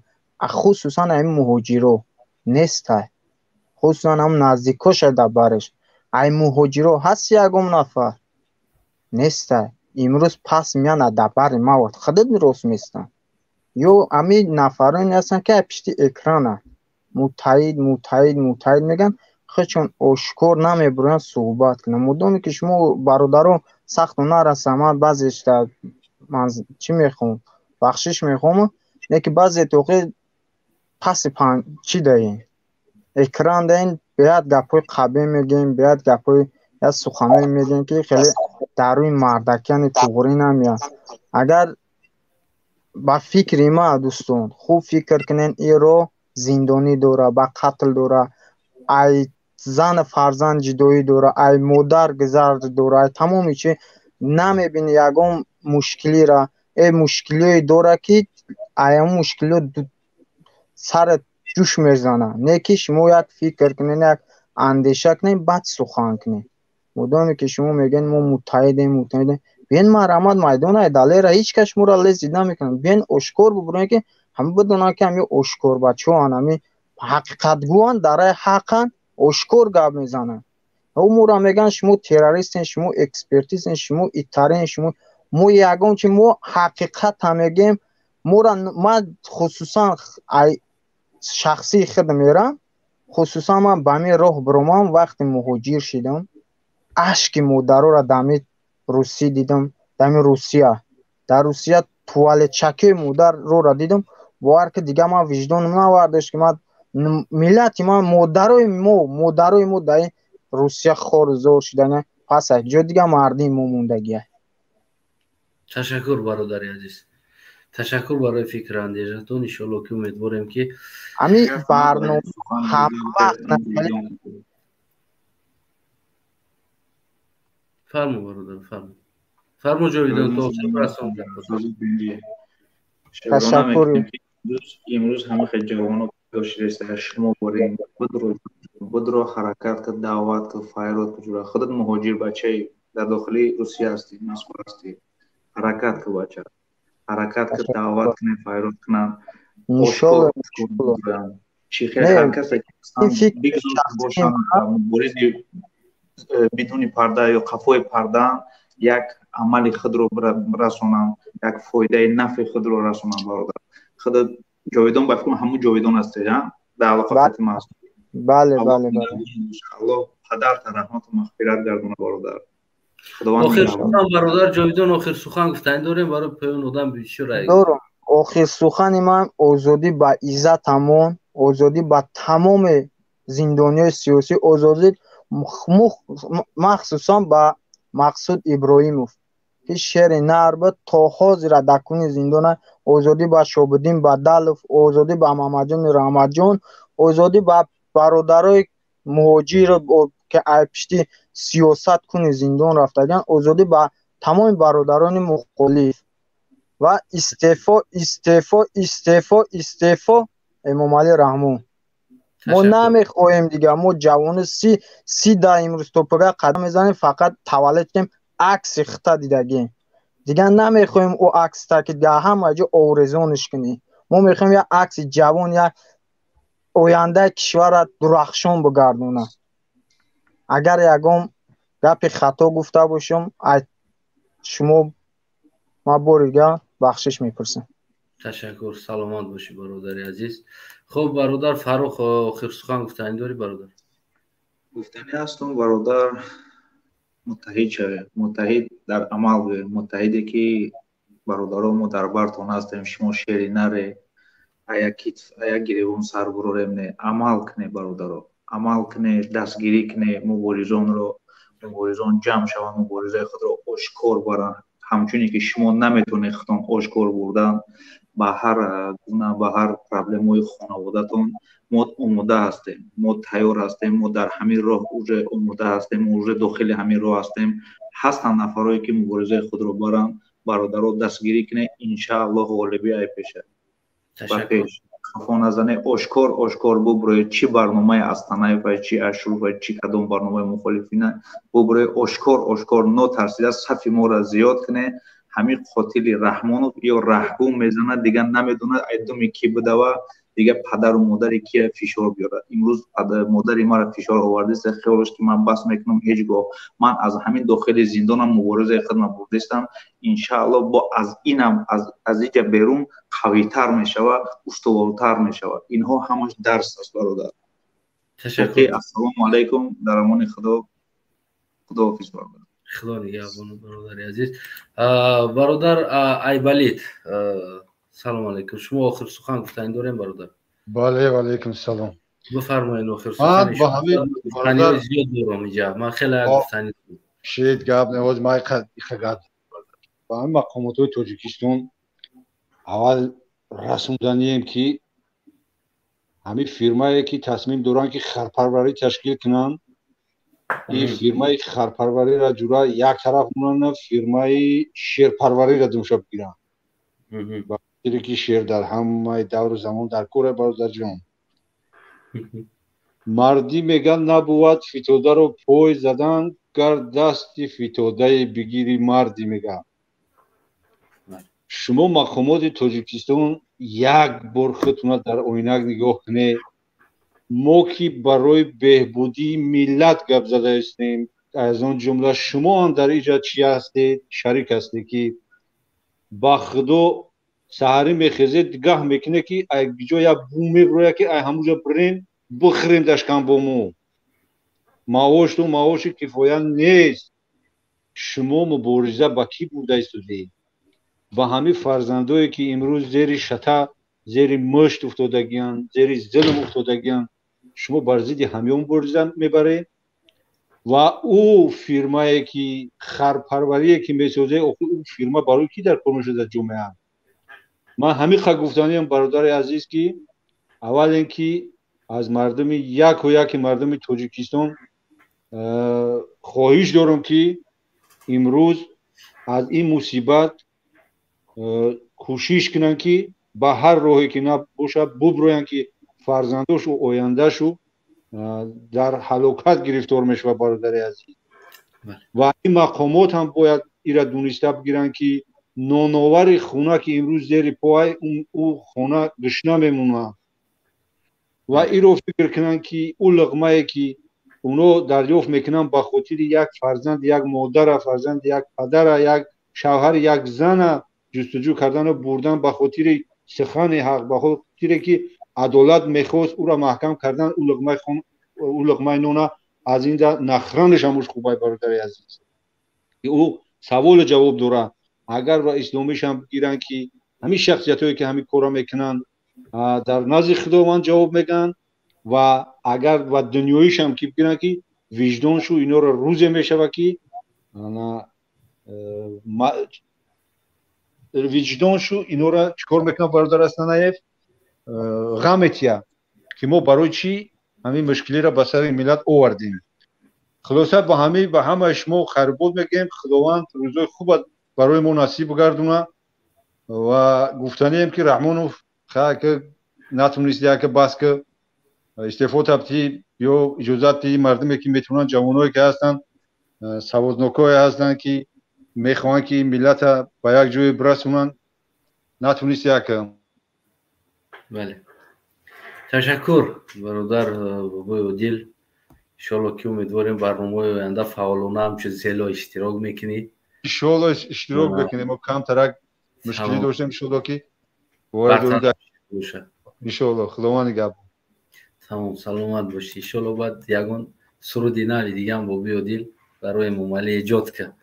همون سرودایی که در زیلا میخوندی بسیار مردم مخلص بود برای اون سرودا. خب دوستای عزیزم، من بسیار گفتنی ها دارم گفتم در این باره، یعنی که گفتم در آخر میگم گفتنی ها ما البته همچنان.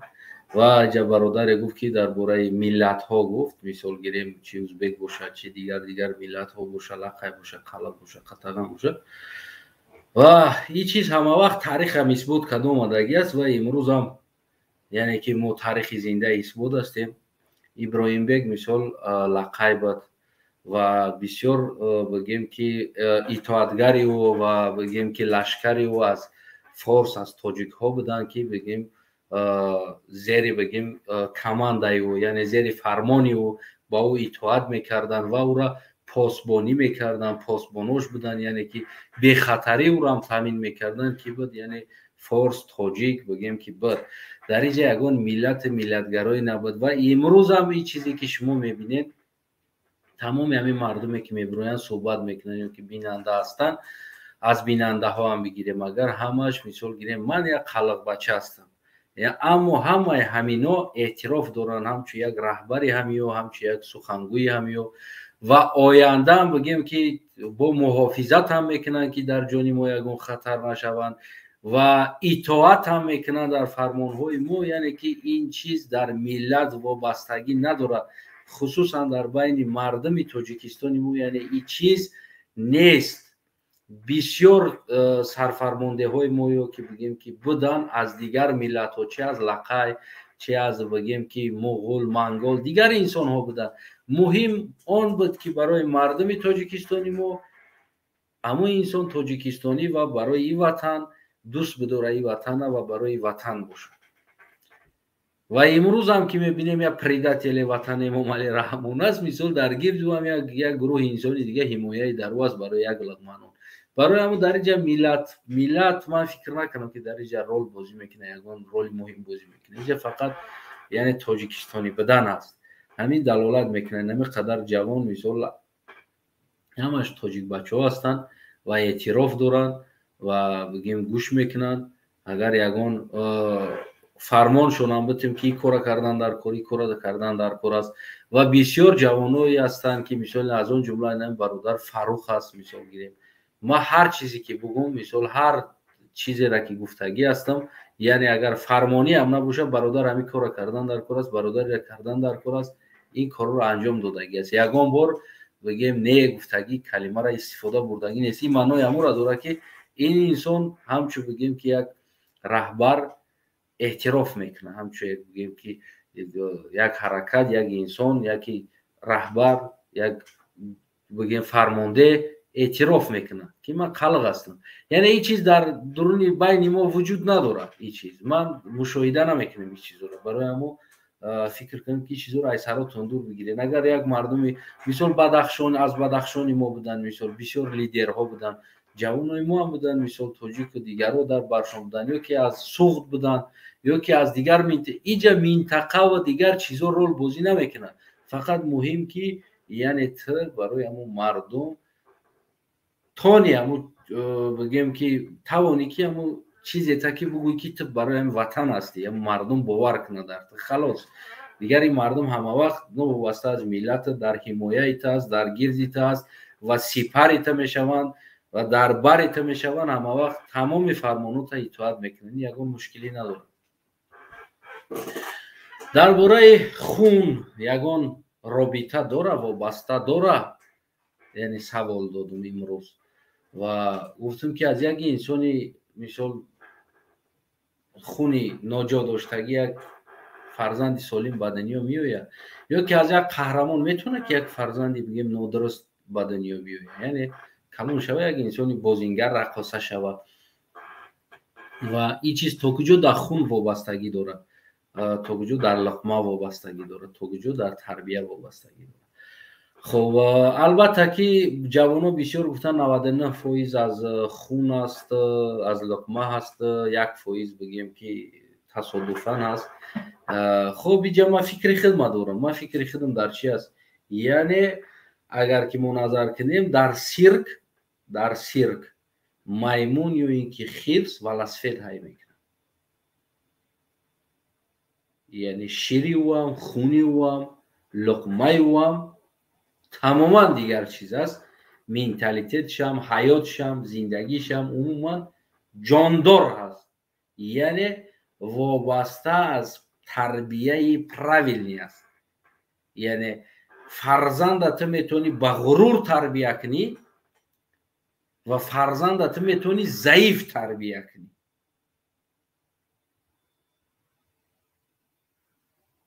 اگر 1%، 2%، 3%، 5%، 10%، 50% هم اگر در خون در ژنتیک تاثیر کنه، باز هم 50% دیگر اینجا تربیه رول بازی میکنه، تعلیم رول بازی میکنه، که یعنی که تو فرزند چخیل تربیه میکنی.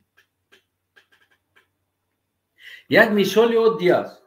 من میتونستم که نرکمان شم، من میتونستم عرق خرشم، دست شم، برای که تمام اینمی کروگا قطعی بگیم که اینم خیلی شیشت خیز از کودکیم. من کودک بدم، кӯдак хеле бачаи ёшина май даҳакак бача будам. Ма ду таҷура доштам. Якаш Тағаймурод ном дошт. Якай дигаш номаш аз хотирам рафт. Ҳардаш ку мезадагӣ будам. Ман кӯдак будам. Подросток. қатъиян мо ҷурагӣ мекардем. Мерафтем моӣ мегирифтем, аму пиштода бигем дайрода ӯ моӣ мегирифтан бигем ҳар рӯз мезадам. Ма як чанд соли ҳаётам дар қишлоқ қатъиян ҳардаш бародар будам. Дута марда ки калон оиладор зан доранд, оила доранд, фарзанд доранд, дӯсти ма буданд ҳардаш. Ма ба ҳардааму дӯстӣ мекардам. ҳар ҷойда ки мешиштанд ё хонаишда ё хонаишда ташкилӣ мекард, янгам мисол гирем хӯрок омода мекард, ма қатъиёшон будам, мешиштам. Заношон механдид, мегуфтанд ҷураи калонитон омад. Мезаданд. Лекин ма мезадагӣ нашидам. медонем барои чӣ? Барои он ки ҳама вақт ма аз модарам ғурур шунавидагӣ ҳастам. ғурурият. фахр мекард аз ма. фарзанди ма хел аст. фарзанди ма хел аст. фарзанди ма наметарса. фарзанди ма ғайрат дорад. фарзанди ма арақ намехӯрад. фарзанди ма фақат мара ҷанг кардагӣ нест. яъне шунавидагӣ ҳастам ки модари ма аз ман фахр мекунад. ма арақ намехӯрдам. моӣ мегирифтем, моӣ пӯст мекардем, моӣ жарид мекардем, мехӯрдем. ӯ ҳардаш мезаданд, мара мегуфтам брачка бигӣ, мегуфтам ки ака ма дар хизмат. мерехтам, медодам, ҳардаш мезаданд, ма намехӯрдам. инҷа асос тарбия ролбозӣ мекунад. дар ҳолате ки маймун ё ки хирс вақте ки оварди правилно васпитат карди ки ӯ велосипед ҳай кард, шер аст ки меёранд заифш мекунанд, дар сирк бозӣ мекунад. ҳамон қадар шер аст ки дар ҷангал тамоми ҳамин ҳайвоноту ҳамин як расча бишнаванд ҳуй мехӯранд. лекин ҳамуро агар аз хурдтариш агар меқапанд меёранаш, заифш мекунанд, и васпитание аст. и чиз васпитание. тамоми тарсе ки дар дили мардуми мо ҷо ҳаст, и васпитание аст. дар хонаи тарса мешнава аз падар, аз ака, дар конес гам наза, накун, гумшку мебарам маҳкам мекунам, унаро маҳкам кардан, инеро маҳкам кардан, дафки зиндагита бинтин чикор мекунӣ, сартахам ки сари хама шамшар намебурад. и тарбия ва и шунавидани намо кӯдак ҳастанам хеле калон мешавад. чаро аҳмадшоҳи Масъуда фарзандаш имрӯз Аҳмади Масъуд дар сангар биромад? барое ки ӯ Тоҷикистон омад, аз хурдиш ӯро дар анаму роҳ тарбия карданд. дар ҳоли худаш мемонданд дар Тоҷикистон. мегуфтанд ака, очаш мешиш, мегуфт нака, ӯ инсонҳое ки гирдванаи Аҳмад Масъуд баъд аз мурданаш фарзандиро тайёр кардану хонондану пул ҷудо кардану то Англияву то дигар ҷо бурдан тайёр карданира, агар ин корро намекарданд, Аҳмади Масъуд яъне ки ман фикр накунам пайрави, яъне ки тои сангари падар мерафт мебиромад. шояд инҷа бигем 50-50 буд, яъне ки оё мебиромад, оё намебиромад. аммо тарбия кардан ира 100% меброра. 100% ира майдон меброра. тарбияи дуруст. инҷа ҳамаи чиз як тараф аст. ҳамон тарбияра ягон авлоди Раҳмонов надорад. ватана дӯст доштанам аз тарбия вобаста аст. як инсон ватана дӯст медорад, аз тарбия вобаста аст. вақте ки ман хурд будам, модари ман заминои Тоҷикистона ки мачак мекард ки ман дар ин замино садқа ки и гандама дар мо додестай, ман дар ин замино садқа ки ина картошкара кардем, и замини мо и соли картошкаи хуб дод, дар ин замино садқа замини Тоҷикистон. که زمینو را میگیرید خاکو را که در قاشاش میشکید مادری ما وطن دوست داشتگی هستم.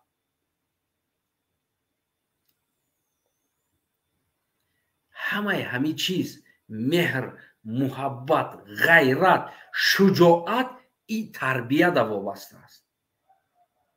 من بازم میگم که какой-то процент شاید خونده هست، شاید نمیدونم گنتیکا میگیم، نیکی اگر 10% گنتیکا باشه 90% در تربیه وابسته است. اگر که پدر شما، اگر که مادر شما، اگر که او انسان‌هایی که شما را تربیه کرد مثل اینای مردم داغستان، مردم چچن چه خیلی که فرزنداشون را به غرور تربیه میکنن، به غرور تربیه میکنن که باید او غرور داشته باشه. اگر این عمود ما شما را غرور داده تربیه میکردن و نمونه میشید برای ما انسان ها، اینجا نمونه شدن هست. سالهای 90 یک چند کس گنرال شد بعدی جنگ ها، بعدی 90 همه ما تقلید با او میکردیم. وقتی که ما نمونه نداریم تقلید کردن در نمونه ما رقص است، نمونه ما کرتچکان است، ایدی کادو، ایدی شلغم، ایدی پومیدور، ایدی بودرینگ تا پرزیدنت رقاصه ما نمونه نداریم ببینیم. نیست. امروز ما سپورتسمنت های دیگر دولت بله چی میکنیم؟ شیر نرای، زورای، گاب نیست، ماشالله. ما نداریم نمونه ای چیزا. ما نمونه در رقص داریم، ما نمونه در فن میکنه کو یک چند گروهی دیگه برآمدگی است. ما این نمونه را داریم. امروز نسل ما پیروی اونمو است.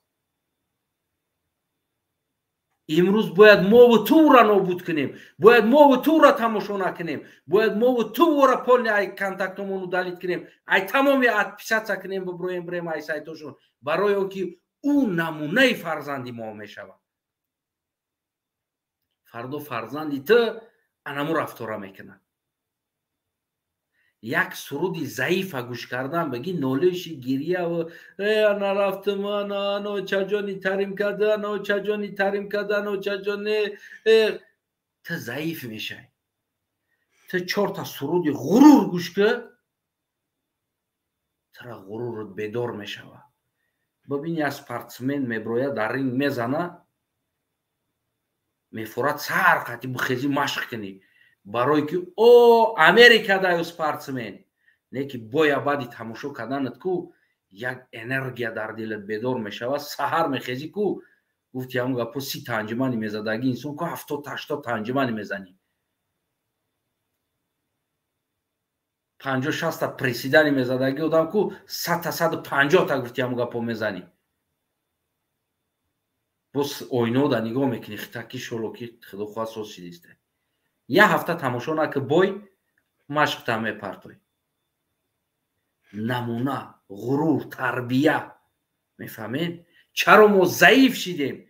برای که در جامعه ما یک رقصه دا 100,000 نفر پادپیسات سکدگیان، 200,000 نفر پادپیسات سکدگیان. روزی دراز این ایتری گوش میکنم. روزی میمانم تون شما دا خفه نشین که وقتی من میمانم قبولش کنیم دیگه.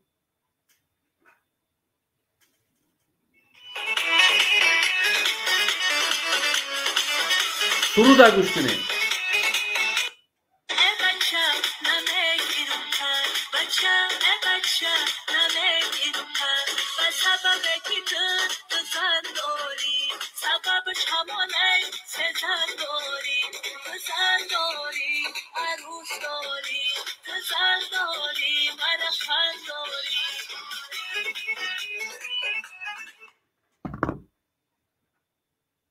انایی چیزو است که ما و ترا غروری جوانی مون نمیشکنه، ما و ترا ضعیف میکردگی چیز انایی چیز است. انایی تری چیزو در رفته پادپیسات سکدگی.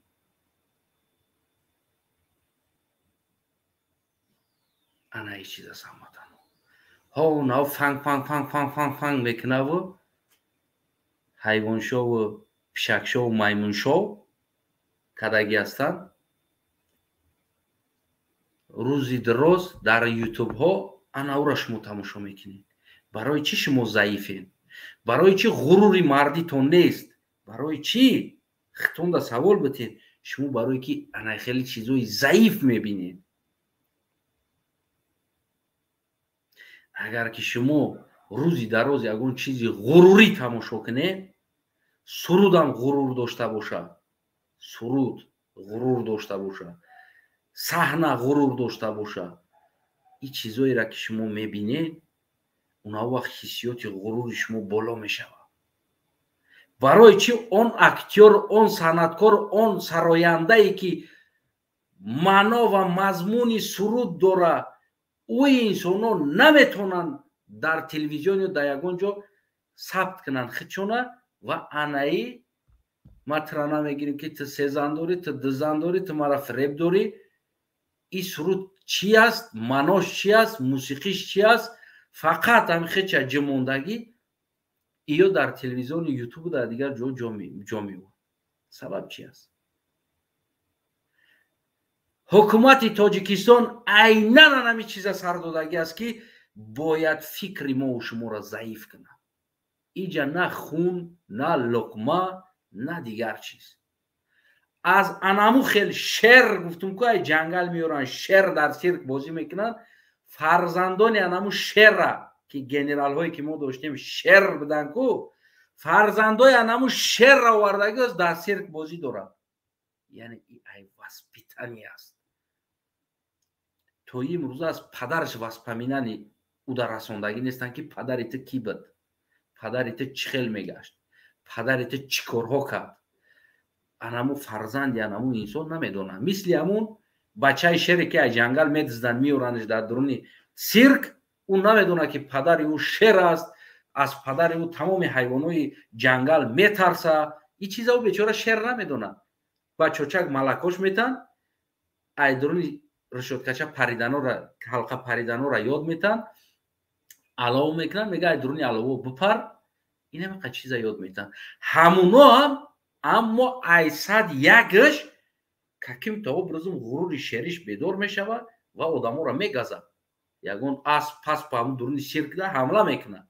барое ки ӯ ҳам ҳамун генетикада ҳастда, хунда хун. ан ҳамуро мегӯянд 1%, 2% ин хун аст. остальни ҳамаи ҳамин ин васпитание аст. ҳамватанои азиз, васпитание. метавонистанд ки фарзанди аҳмадшоҳи масъуда, аҳмади масъуда як ҷавони дигар стилда тарбия кунанд, ранги рустамбори тарбияш кунанд. метавонистанд. ӯ ҳам хай мегуфт хай падарам буд, мурд. ин ҳозир ман 4 танга дорам, бизнес дорам, ина зиндагӣ дорам, ин ҳамиҷа ин ҳамин я вазифа тоҷикистонда дорам ё ки фалон ҷода я вазифа дорам, мегардам. барои чӣ ӯ майдон дуромад? барое ки аҳмади масъуда, яъне майдонӣ васпитат кардан аз ҳамун падроска будагиш. ӯро тарбия доданд, бештар филмҳои падарша доданд. бибинед тамоми хислати падарш аст. бештар нишон доданд, военӣ хонд, дарс хонд, тактика хонд, падарша тактикаша.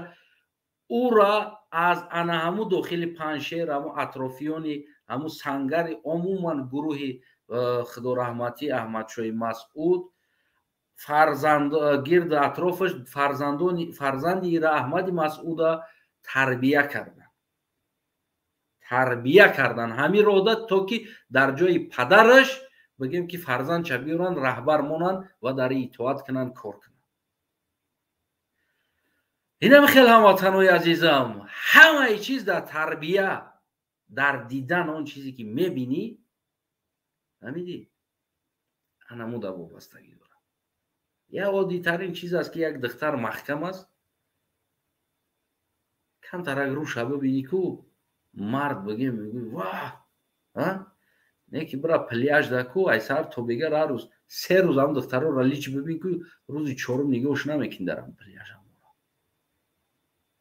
не ки дар дуруни ана ҳамун қадар лич як духтараки маҳкама бубинӣ ку як чувствои мардид бедор мешавад. ай мегӯ нигоҳ кард духтарака. фаҳмидед? ҳиссиёт аст. ҳиссиёти мову шуморо мисли анам пляждае ки духтарора лич мекунӣ, ҳар рӯз лич лич лич дидаги ҳамн личаку парвои дига лича надорӣ ку мембара ҳиссиёта. анами ҳиссиёти мову шуморо ба анаму саҳнаҳои телевизор рақсу бозиву суруду праздник ҳиссиёти мову шуморо кушт. ҳиссиёт ғурур мурдагӣ аст, нест. ин буд бародарои азиз дар охир гуфтаниҳои ман дар анами барнома. бароям ман савол додам ки дӯстои азизам иҷа хун, генетика, тарбия яъне ки луқма чӣ ролҳо бозӣ мекунад дар ҳаёти як инсон? дар ҳолате ки гуфтаистам такроран мегӯм ки шер агар надонад ки ӯ фарзанди шер аст, дар сирк бозӣ мекунад.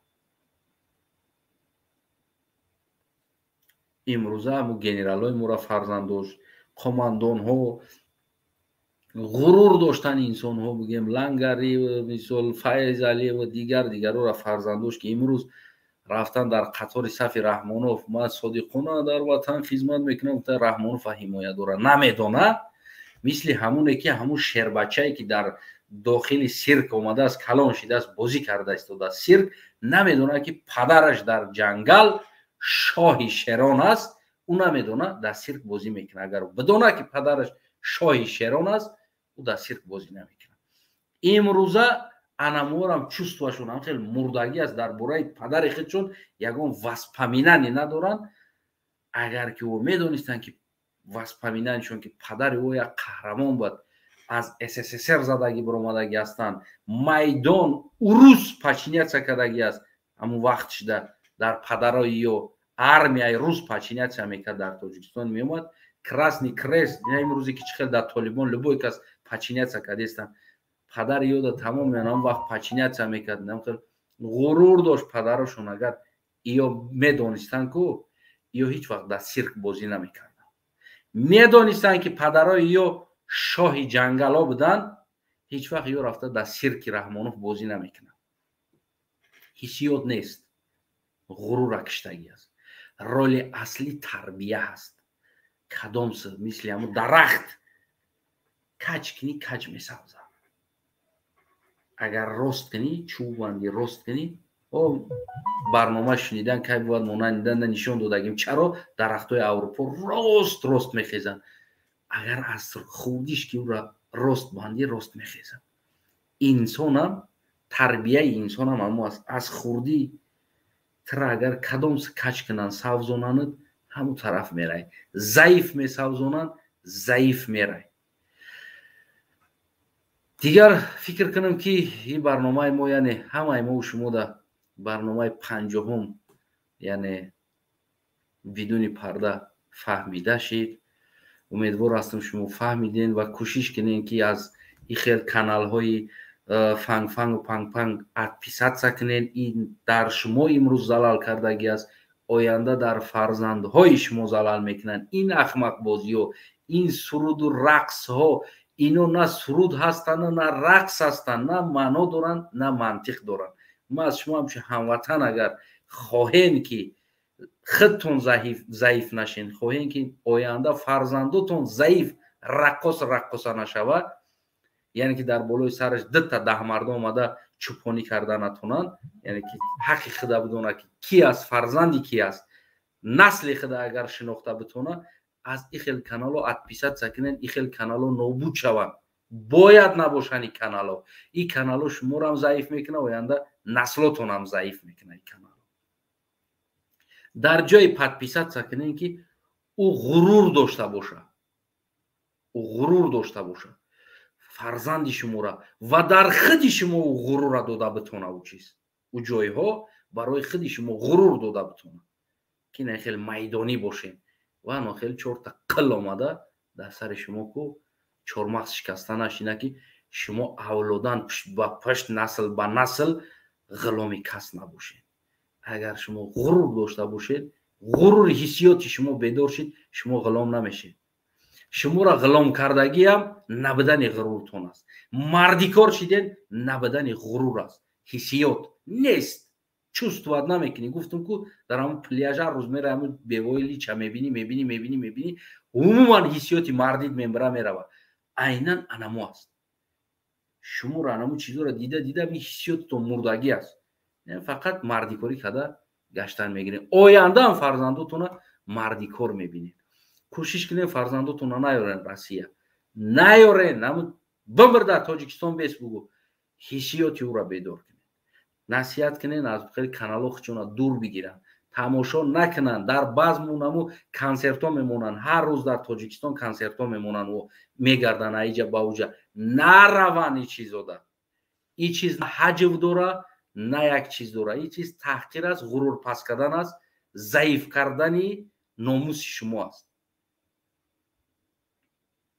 дигар ҳамватанои азизам, то барномаи оянда бо шумо буд бародари шумо, дӯсти шумо, ҳамватани шумо. яке аз бигем ки намедонам душман мехона Имом Алӣ, чӣ мехона душмани Имом Алӣ бигем ба гуфти Имом Алӣ. бародари шумо аз Танаев буд. ба ҳар ҳол умедворам ки фаҳмида шуда боша ва хеле хушҳол ҳастам ки аз ин барнома ҳамватанои мода чизе барои худшон гирифта бошанд ва оянда имрӯз ҳам набоша оянда худаш ё дар фарзанди худаш истифода бараира. ман хеле хушҳол ҳастам ҳамватанои азизам. боқӣ падилит кардан, подписатсия кардан, канала поддерживать кардан фаромӯш накунед. иншоалло ки мо кӯшиш мекунем ки як чизи ғурурӣ пешниҳод кунем барои шумо, на ин ки заиф кардани номуси шумо, балки бедор кардани номуси шумода як чизои пешниҳод кунем ки имрӯз ояндаи мо шумода бигем ки хизмат мекардагӣ чизҳо бошад. саломат, сарбаланду хонобод бошед. салому алайкум ва раҳматуллоҳ.